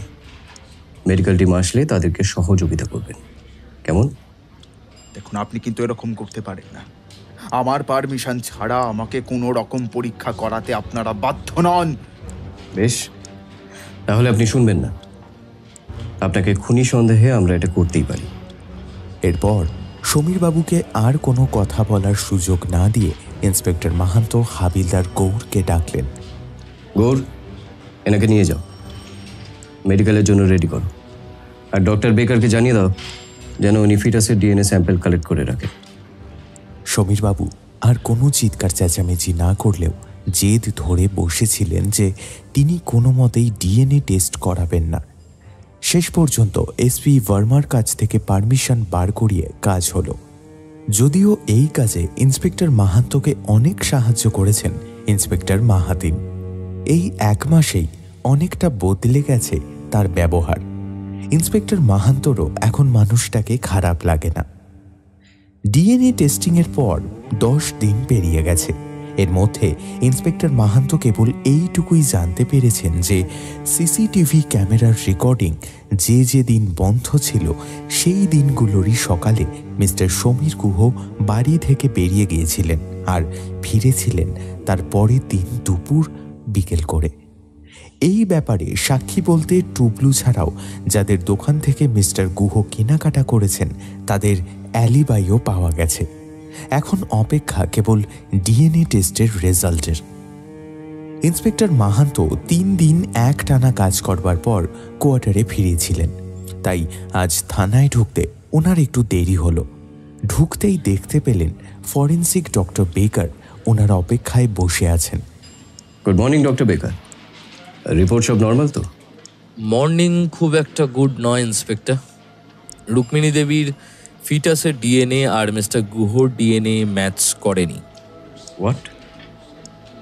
But he was quite sure that it was his child. আমি জানি না উনি কেন এরকমটা বলেছেন, কিন্তু এইটুকু শিওর যে এই বাচ্চাটা ওনার নয়। ইনফ্যাক্ট রুক্মিণী দেবীর পায়ের নখের মধ্যে আমরা কিছু স্কিন টিসিস পেয়েছিলাম। আমার সন্দেহ হওয়াতে আমি বাচ্চাটার ডিএনএ ওই টিস্যুগুলোর সাথে ম্যাচ করে দেখেছি, 100% ম্যাচ করেছে। Are you sure doctor? কারণ আপনি যেটা বলছেন তার মানে রুক্মিণী দেবীর বাচ্চার যে বাবা সেই মার্ডার করেছে। এত বড় অ্যালিগেশনটা করার জন্য আমাদের কাছে কি উপযুক্ত প্রমাণ আছে? হ্যাঁ, আমার কাছে যথেষ্ট প্রমাণ আছে, তবে সমীর বাবুর বাড়ির থেকে পাওয়া আর কোনো ডিএনএ স্যাম্পেলের সাথে কিন্তু এটা মিলছে না। অর্থাৎ টুবলুকে আপনি সন্দেহের তালিকা থেকে বাদ রাখতেই পারেন। আর সমীর বাবুর বাকি মেডিকেল টেস্টের রিপোর্টগুলো আমি দেখেছি, ওনার পক্ষে কোনোদিনই কোনো সন্তান জন্ম দেওয়া সম্ভব নয়। আমি ফাইল রেডি করেই এনেছি, আপনি একবার পড়ে দেখে নেবেন। ঠিক আছে। আচ্ছা, আপনি ওটা আমাকে দিয়ে দিন, আর আমি দেখি সমীরবাবুকে একবার ডাকবো। বাচ্চাটা ওনার নয় জানা সত্ত্বেও উনি মিথ্যে কথা কেন বললেন? ডক্টর বেকার থানা থেকে বেরিয়ে যাওয়া মাত্রই ইন্সপেক্টর মাহাতো গৌরকে বললেন সমীর বাবুকে ফোন করে ডাকার জন্য, কিন্তু সেটা আর করা হলো না। তার আগেই হুড়মুড়িয়ে থানায় ঢুকলেন ইন্সপেক্টর মাহাতিন। আপনি এইখানে খাড়ায় আছেন আর আমি আপনার 1 ঘন্টা ধরে ফোন দিতেছি। নেন, জলদি চলেন। আচ্ছা, কিন্তু কোথায় যাব? সব আপনারে এখনই জানতে হইব। বেশ, শুনেন, লাস্ট 1-2 মাস ধইরা আপনাকে এলাকায় যে 2খান মার্ডার হইল, একেবারে সেম মার্ডার হয়েছে আমাকে এলাকায়। তাই আবার আমাকে ডিপার্টমেন্টেরই সাইবার সেলে কাম করা এক অফিসারের মেয়ে। নিন, এবার হইব নাকি পোস্টমর্টম রিপোর্ট দেখা তাই যাবেন আপনি? ইন্সপেক্টর মাহাতো কয়েক মুহূর্তের জন্য পাথরের মতো দাঁড়িয়েছিলেন। এসব কি শুরু হয়েছে এখানে? এটা তো রীতিমতো সিরিয়াল কিলিংয়ের পর্যায়ে চলে যাচ্ছে। এইসবই ভাবছিলেন তিনি। হঠাৎ ইন্সপেক্টর মাহাতিমের ডাকে তার হুঁশ ফিরল। হ্যাঁ, চলুন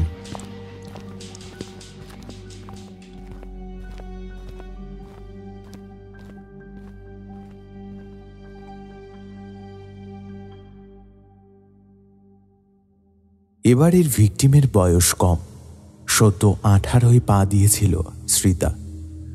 বাবা মা দুজনেই জলপাইগুড়ির পুলিশের সাইবার সেলের অফিসার। তাদের কোয়ার্টারের সামনে পুলিশের জিপ থামতেই এগিয়ে এলেন অফিসার বসন্ত সেন। ইন্সপেক্টর মাহাতিম পরিচয় করিয়ে দিলেন। ইনি সীতার বাবা। আর আপনাদের কইছিলাম না আমাকে থানার নতুন ইন্সপেক্টর মাহান্ত, ইনি দেখতেছেন আগের কেসগুলা। I am so sorry officer Sen, আমরা আগে কেসগুলোতে বেশ কয়েকটা ব্রেক থ্রু পেয়েছি, কিন্তু কিছু ঠিকঠাক বুঝে ওঠার আগেই এটা হয়ে গেল। আমরা আপনার আগের কেসগুলোর কথা শুনেছি, কিন্তু আমরা দুঃস্বপ্নেও ভাবতে পারিনি যে ঠিক এরকমই কিছু ঘটতে চলেছে আমাদের মেয়ের সাথে।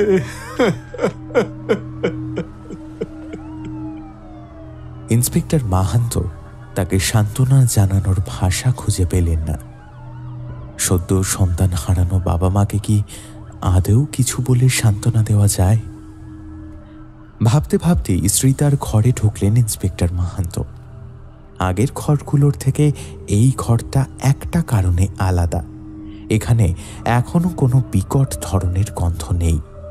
তার মানে মৃত্যুর পর এখনো খুব বেশিক্ষণ কাটেনি। ইন্সপেক্টর মাহান্ত জানতে পারলেন প্রথমে ডেড বডিটা চেয়ারে বসানো ছিল। মিস্টার আর মিসেস সেন ঘরে ঢুকে তাকে চেয়ার থেকে তুলে বিছানায় শুইয়ে দিয়েছিলেন। এক্ষেত্রেও ডেড বডি সম্পূর্ণ নগ্ন অবস্থায় ছিল, আর তার ডান হাতের কবজিতে বেশ বড় আকারের দুটো ক্ষত রয়েছে। বিশেষ কিছু দেখার নেই সেটা জানেন বলেই ফরেন্সিক টিমকে খবর দিতে বলে ইন্সপেক্টর মাহান্ত ঘরের বাকি দিকে নজর দিলেন, আর সঙ্গে সঙ্গে তার চোখে পড়ল একটা কাগজের ব্যাগ। তাতে লেখা ফ্রেশ স্টাইল।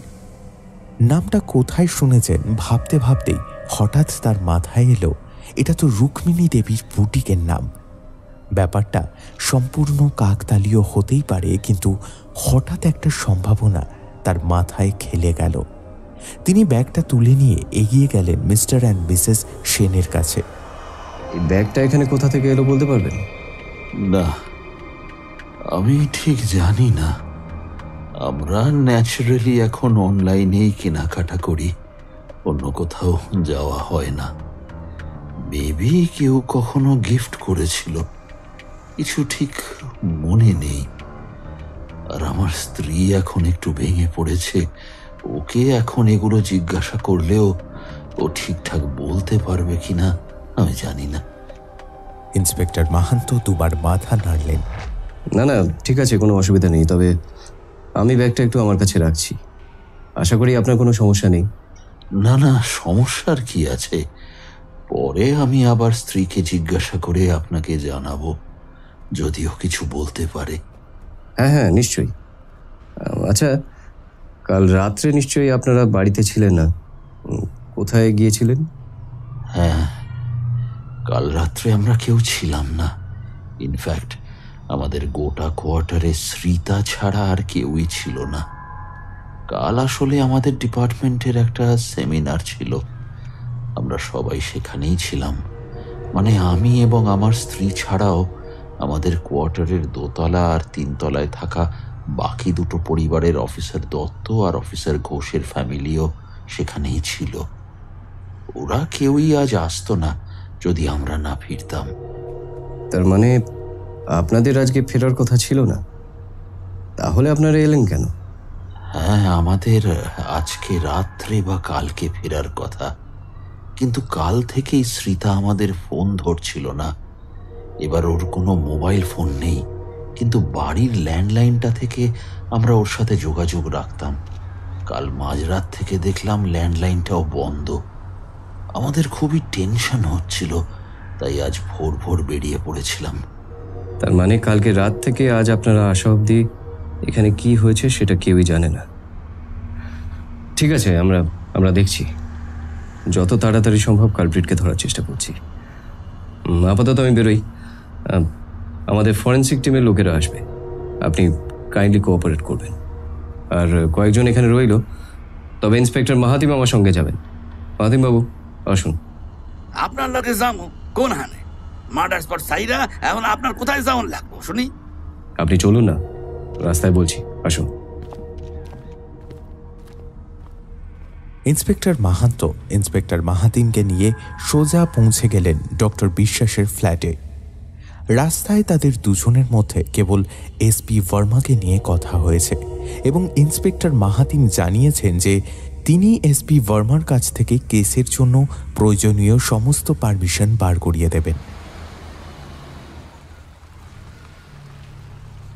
ফ্ল্যাটের সামনে গাড়ি থামতেই ইন্সপেক্টর মাহান্ত ফোন করলেন ডক্টর বেহাগ বিশ্বাসকে, কিন্তু তার নাম্বার সুইচ অফ থাকায় ইন্সপেক্টর মাহান্ত সোজা চলে গেলেন ফ্ল্যাটের সেক্রেটারির কাছে। আরে কৌস্তববাবু, ভালো তো? হ্যাঁ স্যার, বলুন আপনারা এখানে কি ব্যাপার, কিছু কি হয়েছে? আরে না না, বিশেষ কিছুই না, আমাদের কাছে পারমিশন আছে। আসলে আমাদের একটু ডক্টর বিশ্বাসের ফ্ল্যাটটা দেখা দরকার, ওখানে জানলাগুলো একটু পরীক্ষা করব।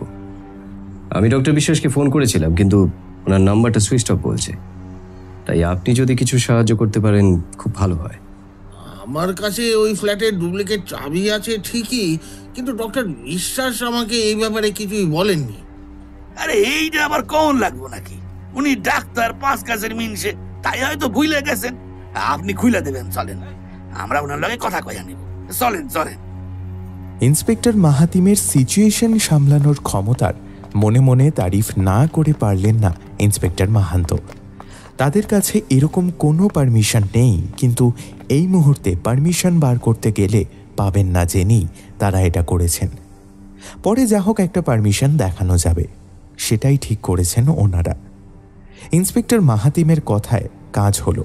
সেক্রেটারি কৌস্তববাবু তাদেরকে ডক্টর বিশ্বাসের ফ্ল্যাট খুলে দিলেন।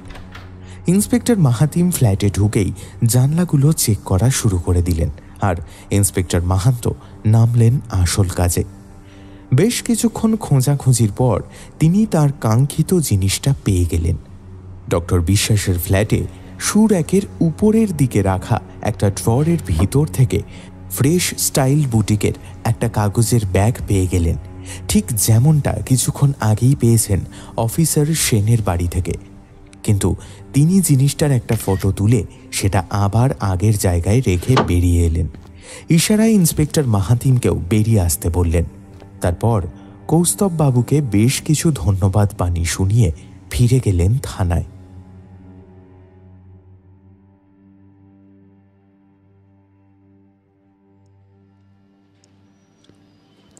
থানায় ঢোকা মাত্র ইন্সপেক্টর মাহান্ত দেখলেন গৌর তার চেম্বারের সামনে দাঁড়িয়ে আছে। আরে গৌর, তুমি তাড়াতাড়ি একবার মিস্টার গুহকে ডেকে পাঠাও। আমি শিওর এই খুনগুলোর মধ্যে ওনার হাত আছে। 3টের মধ্যে 2টো মার্ডার স্পটে ওনাদের দোকানের ব্যাগ পাওয়া গেছে, আরেকটা মার্ডার স্পট তো ওনার নিজের বাড়ি। এইগুলো সবটাই কাকতালি হতে পারে না। আমি শিওর আরও একজনের সাহায্যে উনি খুনগুলো করছেন। আরে যাও, দাঁড়িয়ে থেকো না, ওনাকে ডেকে পাঠাও, যাও।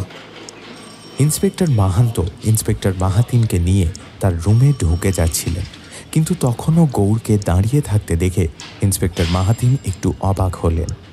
কি হইল, খাড়ায় আসো কেন? যাও। স্যার, আপনারা যখন বেরিয়ে গেলেন তখন আমি সমীর বাবুকে ফোন করেছিলাম, কিন্তু বেশ কয়েকবার ফোন করার পরেও উনি যখন ফোন ধরলেন না, তখন আমার একটু সন্দেহ হয়, তাই আমি সোজা ওনার দোকানে চলে যাই। কিন্তু সেখানে গিয়ে দেখি দোকান বন্ধ।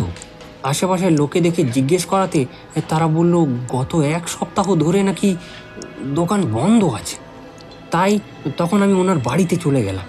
সেখানে গিয়ে ওনাকে ফোন করাতেই উনি যখন ফোন ধরলেন না, তখন আমি টিমের আরও কয়েকজনকে ডেকে ওনার বাড়ির দরজা খুলে ভেতরে ঢুকলাম। আর দোতলায় যেতেই দেখি সমীর বাবু আর টুবলু মৃত অবস্থায় পড়ে আছে। ইন্সপেক্টর মাহান্ত যেন নিজের কানকেও বিশ্বাস করতে পারলেন না। মারা গেছেন? কিভাবে? ঠিক করে বলতে পারবো না, তবে আমরা একটা সুইসাইড নোট পেয়েছি। বাকি আপনারা দেখবেন গিয়ে। আমি আপনাকে ফোন করেছিলাম স্যার, কিন্তু ফোনে পাইনি, তাই থানায় এসে অপেক্ষা করছিলাম আপনার ফেরার। সুইসাইড নোটটা দেখবো, তাও তাড়াতাড়ি দাও একবার। গৌর তৎক্ষণাৎ একটা এভিডেন্সের প্যাকেট থেকে সুইসাইড নোট বার করে নিয়ে এগিয়ে দিল ইন্সপেক্টর মাহান্তর দিকে। নোটের লেখা খানিকটা এইরকম: রুক্মিণী আমাকে কখনোই ভালোবাসতে পারিনি, সেটা আমি জানতাম, কিন্তু আমাকে ছাড়া সে অন্য কাউকে ভালোবাসবে এটা আমি মেনে নিতে পারবো না কখনোই। সারাটা জীবন আমি ওকে খুশি রাখার চেষ্টা করেছি, ওর সব ইচ্ছে পূরণ করতে চেয়েছি, কিন্তু আজ বুঝতে পারছি কিছুই পারিনি। রুক্মিণীকে হয়তো আমি একটু বেশি ভালোবাসি, তাই ওর মৃত্যুর পর ওকে নিয়ে কোনো কুৎসা রটুক সেটা আমি চাই না। তাই ওর গর্ভে থাকা সন্তানের বাবা আমি নই, কখনোই হতে পারবো না, সেটা জেনেও পুলিশের কাছে সবটা মিথ্যে বলেছি আমি। টুবলু আমার সন্তান সম, ওকে আমি কষ্ট পেতে দেখতে পারবো না। ছেলেটা আমাকে ভরসা করে, তাই আমার মৃত্যুর পর যাতে ওকে কোনো যন্ত্রণা সইতে না হয় তার জন্য একসাথে মরে যেতে চাই। রুক্মিণীকে ছাড়া বেঁচে থাকার কোনো মানে নেই আমার কাছে, আর ওর জীবনের সত্যিটা মেনে নিয়ে আমি বেঁচে থাকতে পারবো না, তাই চললাম। চিঠিটা পড়তে পড়তে ইন্সপেক্টর মাহান্তর চোখের সামনের দুনিয়াটা কেমন যেন দুলে উঠল। তিনি আর এক মুহূর্তও নষ্ট না করে বেরিয়ে পড়লেন সমীর বাবুর বাড়ির উদ্দেশ্যে। কিন্তু সেখানে গিয়ে তিনি যা দেখলেন তা তার কল্পনাতীত। যে বিছানায় কয়েকদিন আগে রুক্মিণী দেবীর নিথর দেহটা পড়েছিল, সেখানেই এখন পড়ে আছে আরও দুটো দেহ, একটা সমীর বাবুর আর একটা টুবলুর। টুবলুর মাথায় সমীর বাবুর একটা হাত রাখা, কয়েকশো ন্যাপথলিনের প্যাকেট উপর করে ঢালা তাদের শরীরের উপরে, কোথাও কোনো অসঙ্গতির লক্ষণ নেই। ইন্সপেক্টর মাহান্ত সেখানে পৌঁছানোর কিছুক্ষণের মধ্যেই ডক্টর বেকারও সেখানে পৌঁছে গেলেন। এরই মধ্যে পুলিশের লোকজন পুরো বাড়িটা তল্লাশি করে দেখে নিয়েছে, কোথাও ফোর্সড এন্ট্রির কোনো চিহ্ন নেই। ইন্সপেক্টর মাহান্তর নিজেকে বড্ড অসহায় মনে হলো। তিনি তার টিমকে দিয়ে পুরো বাড়ি তন্ন তন্ন করে খুঁজিয়েও কিচ্ছু পেলেন না। অবশ্রান্ত হয়ে ইন্সপেক্টর মাহান্ত কোয়ার্টারে ফিরে এলেন। সমীরবাবুর বাড়ি থেকে পাওয়া সিসিটিভি ফুটেজগুলো দেখতে দেখতে তিনি সোফার ওপর ঘুমিয়ে পড়েছিলেন। হঠাৎ ফোনের শব্দে তার ঘুম ভাঙল। স্ক্রিনে ভেসে উঠেছে ডক্টর বেকারের নাম। হ্যালো, হ্যাঁ ডক্টর বেকার, হ্যাঁ বলুন। সরি, ডিস্টার্ব করলাম কি? আমি থানায় ফোন করেছিলাম, ওখানে শুনলাম আপনি সমীর বাবুর বাড়ির থেকে আর থানায় ফেরেননি, কিন্তু আমার এদিকে খবরটাও আর্জেন্ট, তাই। আরে না না, ঠিক আছে, আপনি বলুন না, আমি একটু পরে এমনিতেই বেরোতাম। বেশ, প্রথমেই বলি, শ্রীতা মেয়েটির কেসটাও আগের কেসগুলোর মতোই। প্রথমে হার্ট অ্যাটাকে মৃত্যু, পরে শরীর থেকে সমস্ত রক্ত বের করে নেওয়া হয়েছে। কিন্তু যে মিলটা আমি এক্সপেক্ট করিনি সেটা হচ্ছে আগের দুজন মহিলা বিবাহিতা ছিলেন, তাই তাদের সেক্সুয়ালি অ্যাক্টিভ থাকাটা স্বাভাবিক। কিন্তু শ্রীতার বডি এক্সামিন করে আমি যা দেখলাম, she was also sexually active, but she was not raped for sure. এখনকার দিনে টিনেজারদের মধ্যে ব্যাপারটা কমন হতে পারে, কিন্তু তা ওর ফ্যামিলিকে তো এ ব্যাপারটা আমাদের জানাতেই হবে। না না না, শ্রীতার বয়ফ্রেন্ড থাকবে কিভাবে? মানে আমি সকালবেলা অফিসের সেনের সাথে কথা বলছিলাম, তখন উনি আমাকে বলেছিলেন ওনাদের বাড়িতে মোবাইল, ল্যাপটপ, টিভি কিছুই নেই, কারণ শ্রীতা এবছর মেডিকেলের জন্য প্রিপারেশন নিয়েছিল। ও নিজের পড়াশোনা নিয়ে খুব সিরিয়াস ছিল, কোনো ডিস্টার্বেন্স যাতে না হয় তার জন্যই বাড়িতে এই ব্যবস্থা ও নিজেই করেছিল। তাহলে এটা কি করে সম্ভব? ওয়েল, সেটা তো আমি বলতে পারবো না, তবে আমি ওর ঘর থেকে একটা ডায়েরি পেয়েছি। আপনি বোধহয় তাড়াহুড়োয় খেয়াল করেননি, সেই ডায়েরিটা একবার আমি আপনার কাছে পাঠিয়ে দিচ্ছি, তাহলে ওটা পড়ে হয়তো আপনারা কিছু বুঝতে পারবেন। হ্যাঁ হ্যাঁ ঠিক আছে, আপনি ওটা পাঠিয়ে দিন। আর কিছু? হ্যাঁ, ওর হাত থেকেই আমি একটা চুলের স্ট্রেস পেয়েছি, ওটা মিলিয়ে দেখছি আমাদের আগের কেসগুলোর সঙ্গে। আর সমীর বাবু ও টুবলুর মৃত্যু হয়েছে ঘুমের ওষুধের ওভারডোজে।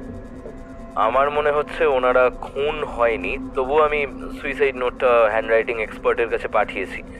ওটার রিপোর্ট আসতে একটু সময় লাগবে। ঠিক আছে, আমি দেখছি এর মধ্যে কিছু করতে পারি কিনা। Thank you doctor Baker. You are certainly welcome sir.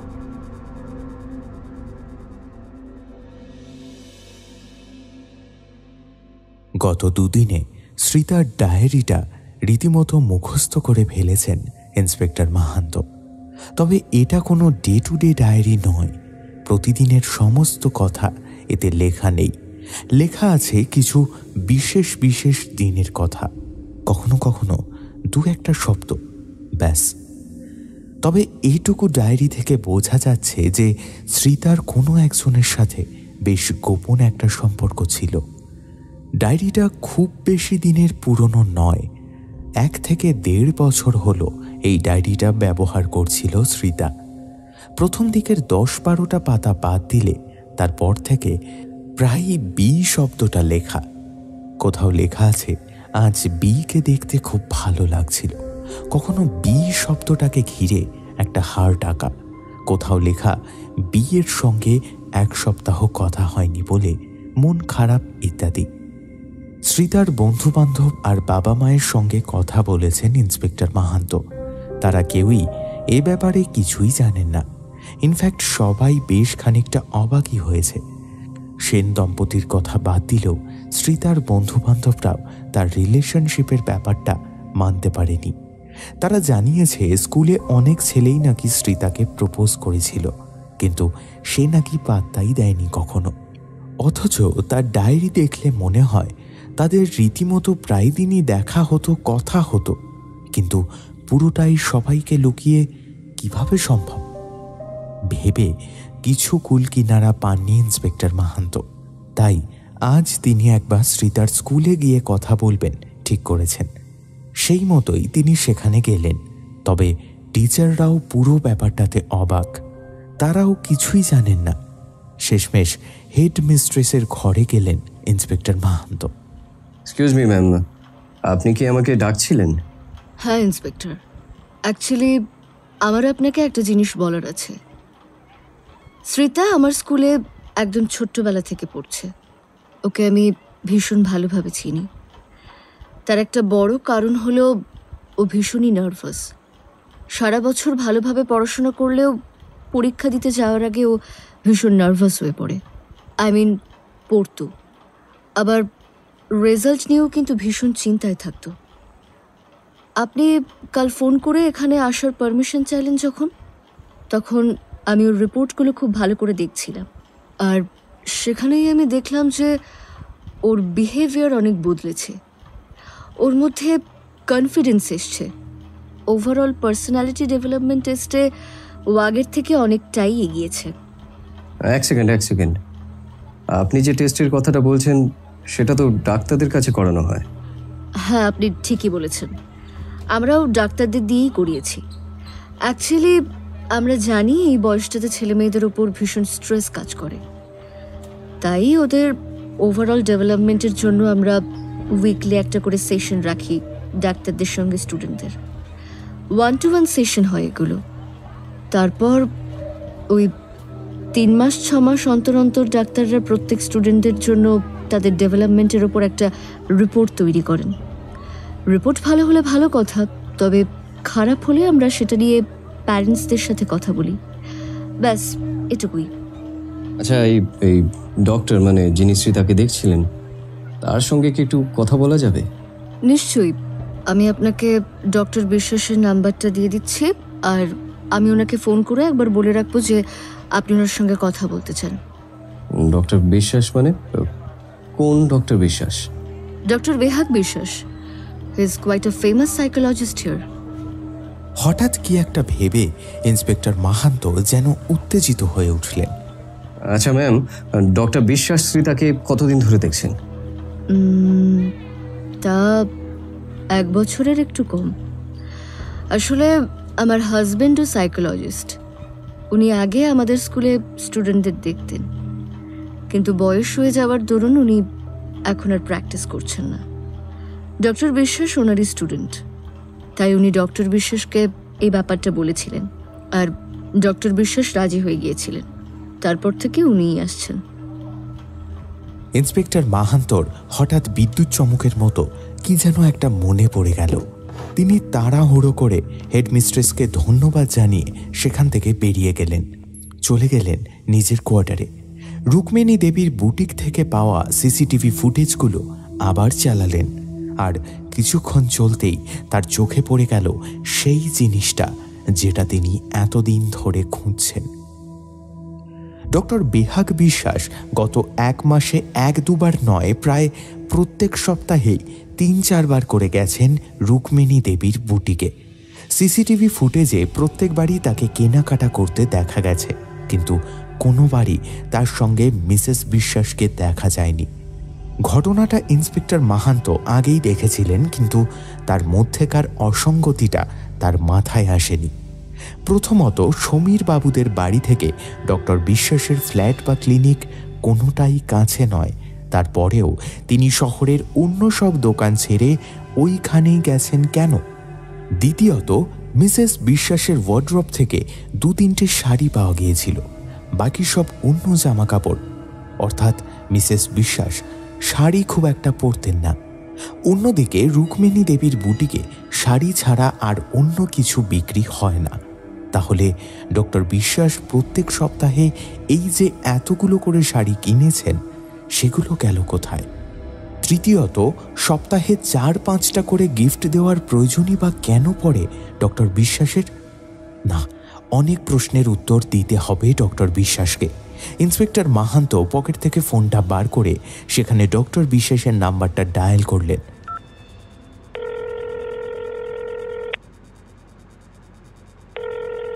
দুবার রিং হতে ফোনটা তুললেন ডক্টর বিশ্বাস। হ্যালো ডক্টর বিশ্বাস, আমি ইন্সপেক্টর মাহান্ত বলছি।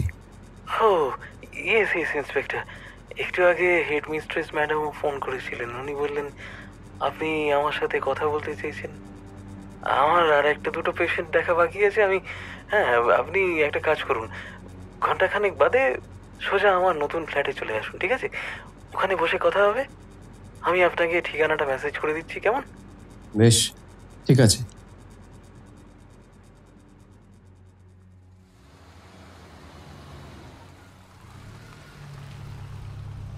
ইন্সপেক্টর মাহান্ত যখন ডক্টর বিশ্বাসের ফ্ল্যাটে পৌঁছলেন, তখন সূর্য ডুবে সন্ধে শুরু হয়ে গেছে। এই ফ্ল্যাটটা 18 তলা উঁচু, আর ডক্টর বিশ্বাসের রুম ওই 18 তলাতেই। ইন্সপেক্টর মাহান্ত লিফটের কাছে যেতেই দেখতে পেলেন আউট অফ অর্ডারের বোর্ড ঝোলানো। দীর্ঘশ্বাস ছাড়লেন তিনি। 18 তলা পায়ে হেঁটে উঠতে হবে ভেবেই গায়ে জ্বর আসছে, কিন্তু কিছু করার নেই দেখে মিনিট 15-20 হাঁটার পর 18 তলায় পৌঁছালেন তিনি। জল থেকে মাছকে তুলে ডাঙায় ছেড়ে দিলে মাছের যেরকম অবস্থা হয়, এখন তার অবস্থাও খানিকটা সেই রকমই।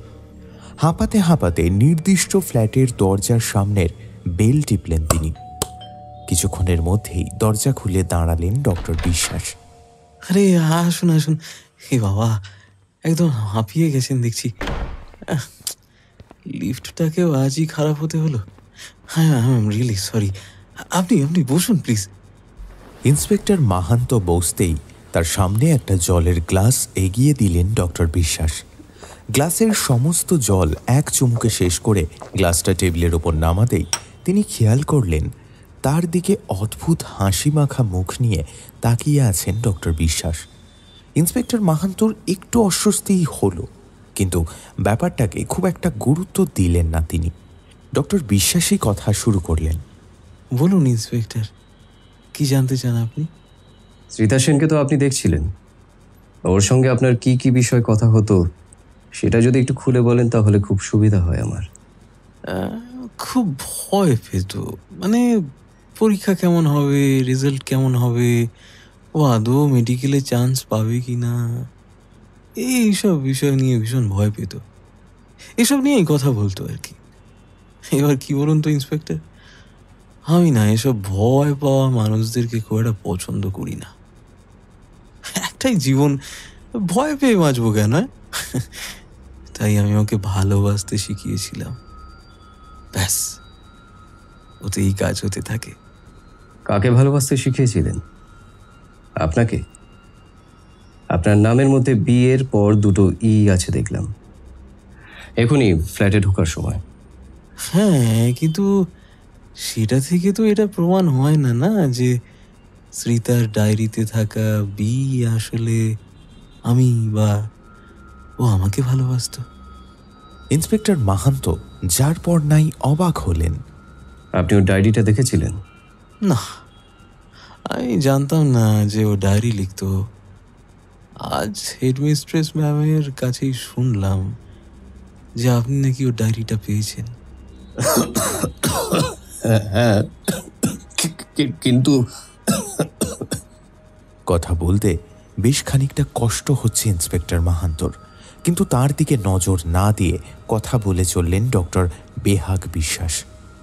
হ্যাঁ, কিন্তু ওই বি ব্যাপারটা আপনি কাউকে বলেনি, কিন্তু তাও আমি জানি, কারণ ও আমাকে মাঝে মাঝে ওই নামেই ডাকতো। প্রথম দিকে ডক বি বলতো, পরে সেটা শুধু বি হয়ে গিয়েছিল। আপনি বুঝতে পারছেন আপনি কি বলছেন? একটা একটা বাচ্চা মেয়ে আপনাকে ভালোবাসছে যখন আপনি অলরেডি বিবাহিত। এটা এটা ইন্সপেক্টর মাহান্তর কথা জড়িয়ে যাচ্ছে। হঠাৎ সারা শরীরটা অবশ লাগছে ওনার, কিন্তু উনি দেখলেন ওনার এই অবস্থাতেও কোনো বিচলন নেই ডক্টর বিশ্বাসের। উনি কথা বলেই যাচ্ছেন, ওনার গলাটা অদ্ভুত শোনাচ্ছে এখন। এটা কি ইন্সপেক্টর মাহান্ত? কি এটা? বলুন, কথা শেষ করুন। ও, আপনি হয়তো আর বলতে পারছেন না। বেশ বেশ বেশ, আমি আমি আমি বলছি। আপনার মনে হচ্ছে ওটা ক্রাইম, কিন্তু আমি তো ওকে আমায় ভালোবাসতে বলিনি। ওর ভালো লেগেছে, ও করেছে। যেটা যার ভালো লাগে তার তো সেটা করা উচিত। অ্যাটলিস্ট বেকার ভয় পাওয়ার থেকে সেটা বেটার। ওই ভয় ব্যাপারটা না আমি একদম পছন্দ করি না। এই যেমন এখন আপনি ভয় পাচ্ছেন, কি পাচ্ছেন না? কথা বলতে বলতে হঠাৎ ডক্টর বিশ্বাস ইন্সপেক্টর মাহান্তর মুখের ওপর ঝুঁকে পড়লেন। আরে ইন্সপেক্টর, এর মধ্যে এরকম ঝিমিয়ে গেলেন কেন বলুন তো? আর কি জানতে চান? হ্যাঁ, কি কি আর কি জানতে চান? বলুন বলুন। ইন্সপেক্টর মাহান্ত বহু কষ্টে কথা বলার চেষ্টা করলেন। আপনি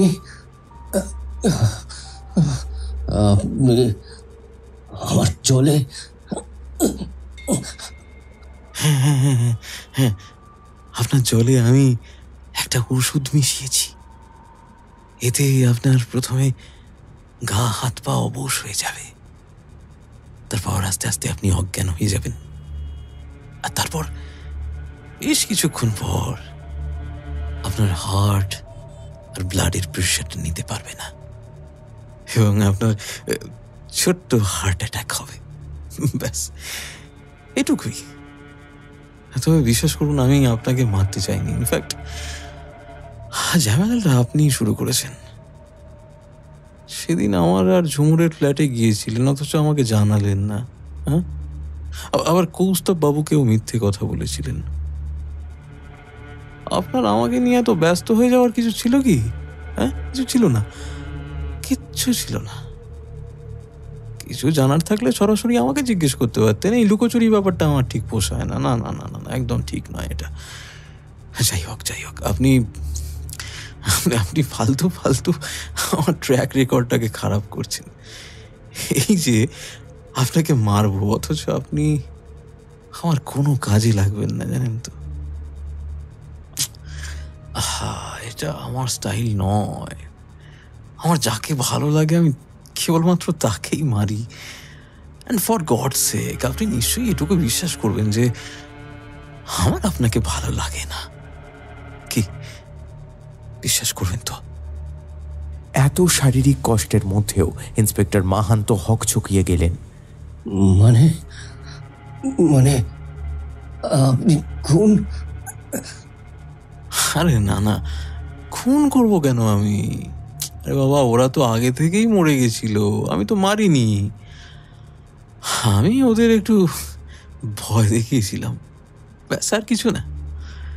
আরে মরে যাওয়া তো ভালো, আপনি জানেন না, those who get to die they live forever. সেই দিক থেকে তো আমি ওদের অমর করে দিয়েছি। কিন্তু দেখুন, ওরা যে এতদিন ধরে আমার কাছে আছে, আমি ওদের ট্রিটমেন্ট করছি, তাহলে সেই মতো তো ওদের ভয় পাওয়া উচিত নয়। কিন্তু আমি একবার ভয় দেখানো মাত্রই ওরা সবাই ভয় পেয়ে গেল। মানে ঝুমুরের সাথে আমার 5 বছরের সম্পর্ক, তারপরেও ওর পাখির ভয়টা গেল না। ভাবুন তো কি হাস্যকর ব্যাপার। হ্যাঁ, ওর নাকি পাখি দেখলে বা পাখির ডাক শুনলে ভয় লাগে, কিন্তু আমি তাও ওর ট্রিটমেন্ট করেছি। ওর তো সুস্থ হয়ে যাওয়া উচিত, কিন্তু না, ও সেই ভয় পেল। তার মানে কি দাঁড়ায়? ও ভয় পেতে ভালোবাসে। একই রকম ভাবে রুক্মিণীও ভয় পেল। 1 বছর ধরে ও ট্রিটমেন্ট করা ছিল আমার কাছে, তাও অন্ধকারে ওর ভয় গেল না। আর আপনার এই শ্রীতা, ওকেও আমি গত 7-8 মাস ধরে দেখছি। ইনফ্যাক্ট ওর ভয় কাটানোর জন্য ওর সঙ্গে থেকেওছি, কিন্তু তাও বাকি দুজনের মতোই করলো। একবার বলেছিলাম যে ও পরীক্ষায় ফেল করে গেছে, একটু রিয়েলিস্টিক করার জন্য ওকে একটা নকল রেজাল্টও দেখালাম। ব্যাস, সে ওর কি ভয় পাওয়া ওকে ছাড়তে পারলো না।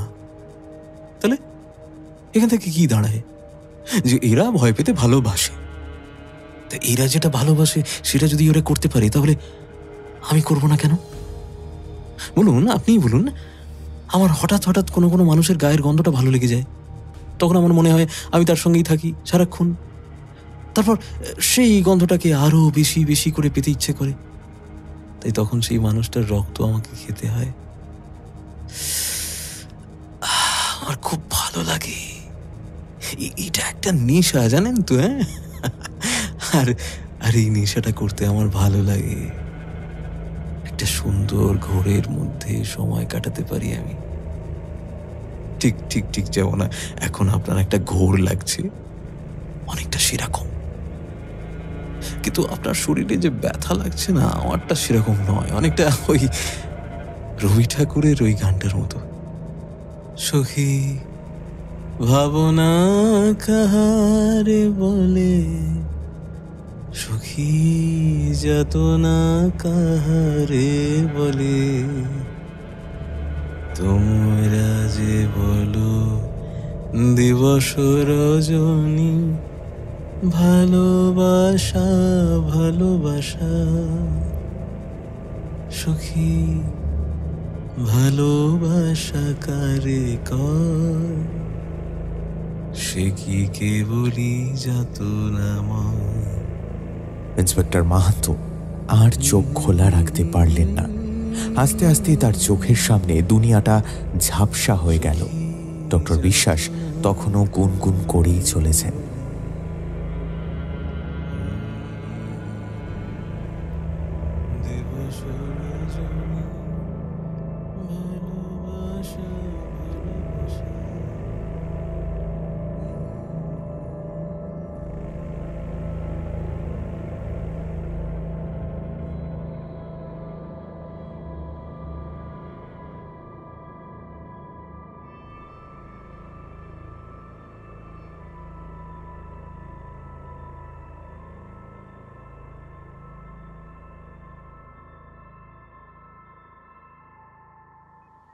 ইন্সপেক্টর মাহান্ত চোখ খুলতেই দেখতে পেলেন একটা মস্ত গোফওয়ালা মুখ তার মুখের ওপর ঝুঁকে রয়েছে। তিনি তাকাতেই মুখটা সরে গেল, আর তিনি বুঝতে পারলেন ওটা ইন্সপেক্টর মাহাতিম। যাক, পরানটা আছে আপনার, তাই ভালো, না হইলে আমার পরানটা কাইরা নিতেন এসপিসে।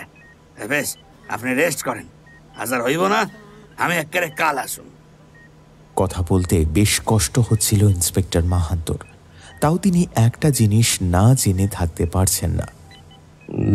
ডক্টর বিশ্বাস কি? ওনারে আমরা ধইরা ফেলাইছি, আসলে আপনি আমারে কইয়াছিলেন ঘন্টা খানেকের মধ্যে আইবেন, তাই আমি তো বসে আছি, আপনি আসেন না। আপনারে ফোন দিছি, আপনি তাও ধরেন না। তখন আমার মনে হইল কাম গন্ডগোল, তাই আমি অফিসার সেনিরে ফোন দিয়া সব কইলাম। উনি তখন আপনার ফোনের লোকেশন দেখা আমারে কইলেন, আমি ফোর্স লইয়া গেলুম আর বেহাক সবারে ধইরা ফেললো। তাই আপনি খুবই পলগা পরানের লোক, শুটকি মাছের জল খান নাই তো, তাই 1 সপ্তাহ লাগাই দিলেন চোখ খুলতে। এমন হইলে পুলিশের চাকরি করন যাইব না। হ্যাঁ, এইখান থেকে ছাড়লে রোজ আমি আপনারে শুটকি মাছের জল খাওয়াবো। একা ইন্সপেক্টর মাহান্তকে খাওয়ালে হবে? আমরা বুঝি ফেল না? কেউই খেয়াল করেননি কখন ডক্টর জনি বেকার ইন্সপেক্টর মাহান্তর কেবিনে এসেছেন। আরে বেকার সাহেব, আহেন আহেন, নেন এবার আপনি থাকেন, আমি চলি। আজ রিপোর্ট জমা দিতে হইব এসপি সাহেবের কাছে। চলি মাহান্ত সাহেব, জলদি জলদি সুস্থ হইয়া যান। ইন্সপেক্টর মাহাতিম সেখান থেকে বেরিয়ে যেতেই ইন্সপেক্টর মাহান্ত একটু উত্তেজিত হয়ে পড়লেন। আরে আরে করছেন কি? আপনি এখন একদম উঠবেন না। জোরালো একটা ড্রাগের ওভারডোজ দিয়েছিল আপনাকে। আপনার শরীর এখনো সম্পূর্ণ সুস্থ নয়। কিন্তু ডক্টর বিশ্বাস এখন কোথায়? উনি... হ্যাঁ হ্যাঁ হ্যাঁ, আমরা জানি যে উনি খুনি, কারণ ওনার ডিএনএর সঙ্গে আমাদের আগের পাওয়া ডিএনএ স্যাম্পল ম্যাচ করেছে। এমনকি রুক্মিণী দেবীর ফিটাসের স্যাম্পেলও ম্যাচ করেছে। তবে উনি এখন পুলিশি হেফাজতেই একটা মেন্টাল অ্যাসাইলামে রয়েছে। আসলে উনি ক্লিনিক্যাল ভ্যাম্পারিজম বা রেইনফিল্ড সিনড্রোমে ভুগছেন। এই রোগটা হয়তো 1000 কোটি মানুষের মধ্যে একজনের হয়। আসলে মেডিকেল সায়েন্সে এর উল্লেখ খুবই কম, তবে কয়েকটা ঘটনা আছে এরকম। তাই আমরা কেউই জানি না যে কি থেকে সমস্যাটা ট্রিগার হয় বা কি করলে ওনাকে সুস্থ করা যাবে। তাই এখনো ওনার বিভিন্ন টেস্টই চলছে। কিন্তু উনি যাদের মেরেছেন, হ্যাঁ, তারা সবাই বিভিন্ন মানসিক রোগে ভুগতেন। ডক্টর ঝুমুর বিশ্বাসের অনির্থোফোবিয়া ছিল। পাখি দেখলেই বা পাখির ডাক শুনলেই উনি ভীষণ ভয় পেতেন। ওনার ফ্ল্যাট সার্চ করে বিভিন্ন মেডিকেল রিপোর্ট থেকে আমরা জানতে পেরেছি, যদিও বেহাগ বিশ্বাস কিছুই স্বীকার করেননি, তবু আমার মনে হয় উনি কোনোভাবে ভিকটিমদের যে ব্যাপারগুলো নিয়ে ভয় ছিল সেই জিনিসগুলো বা সেই পরিবেশ তৈরি করে উনি এতটাই ভয় দেখাতেন যাতে ভিকটিমের হার্ট অ্যাটাক হয়ে যায়।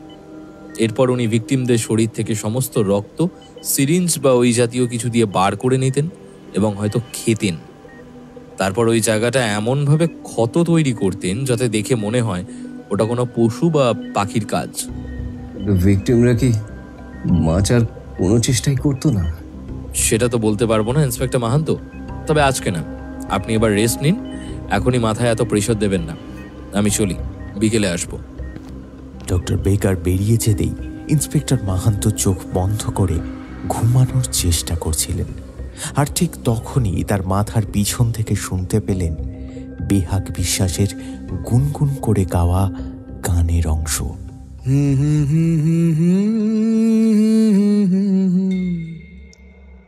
সখী যাতনা কাহারে বলে,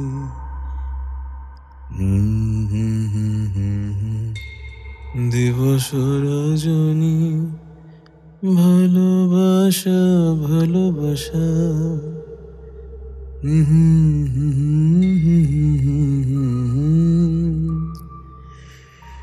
সে কি কেবলি যাতনাময়।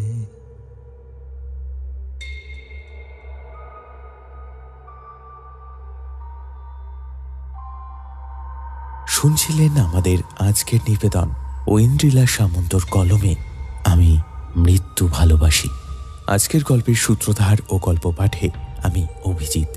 ঝুমুরের চরিত্রে খুশি বসু, ইন্সপেক্টর মাহাতিমের চরিত্রে সৌরভ রায়, ইন্সপেক্টর মাহান্তর চরিত্রে শুভদীপ্ত ভট্টাচার্য, কৌস্তবের চরিত্রে শুভদীপ নাথ, জনি বেকারের চরিত্রে সৌরভ রায়, এসপি বর্মার চরিত্রে দীপম ঘোষ, গৌড়ের চরিত্রে বিপুল দে, বেহাগের চরিত্রে কৌশিক ব্যানার্জি, টুবলুর চরিত্রে অভিজিৎ, সমীরের চরিত্রে রক্তিম, বসন্ত সেনের চরিত্রে ইন্দ্রনীল ভাদুরী এবং হেডমিস্ট্রেসের চরিত্রে অধ্যায় সাহা। আজকের গল্পের আবহ নির্মাণে রয়েছে শুভজিৎ বটপ্যাল, শব্দ সংযোজনে রয়েছে সঞ্চারী রক্ষিত। আপনারাও আপনাদের লেখা গল্প পাঠাতে পারেন আমাদের কাছে। আজকের গল্পটি কেমন লাগলো জানান কমেন্ট করে। গল্পটি ভালো লাগলে অবশ্যই শেয়ার করবেন আর চ্যানেলটিকে সাবস্ক্রাইব করবেন। আজ তাহলে এ পর্যন্তই। খুব তাড়াতাড়ি ফিরে আসব আরও একটি নতুন গল্প নিয়ে। শুনতে থাকুন, গল্পে থাকুন।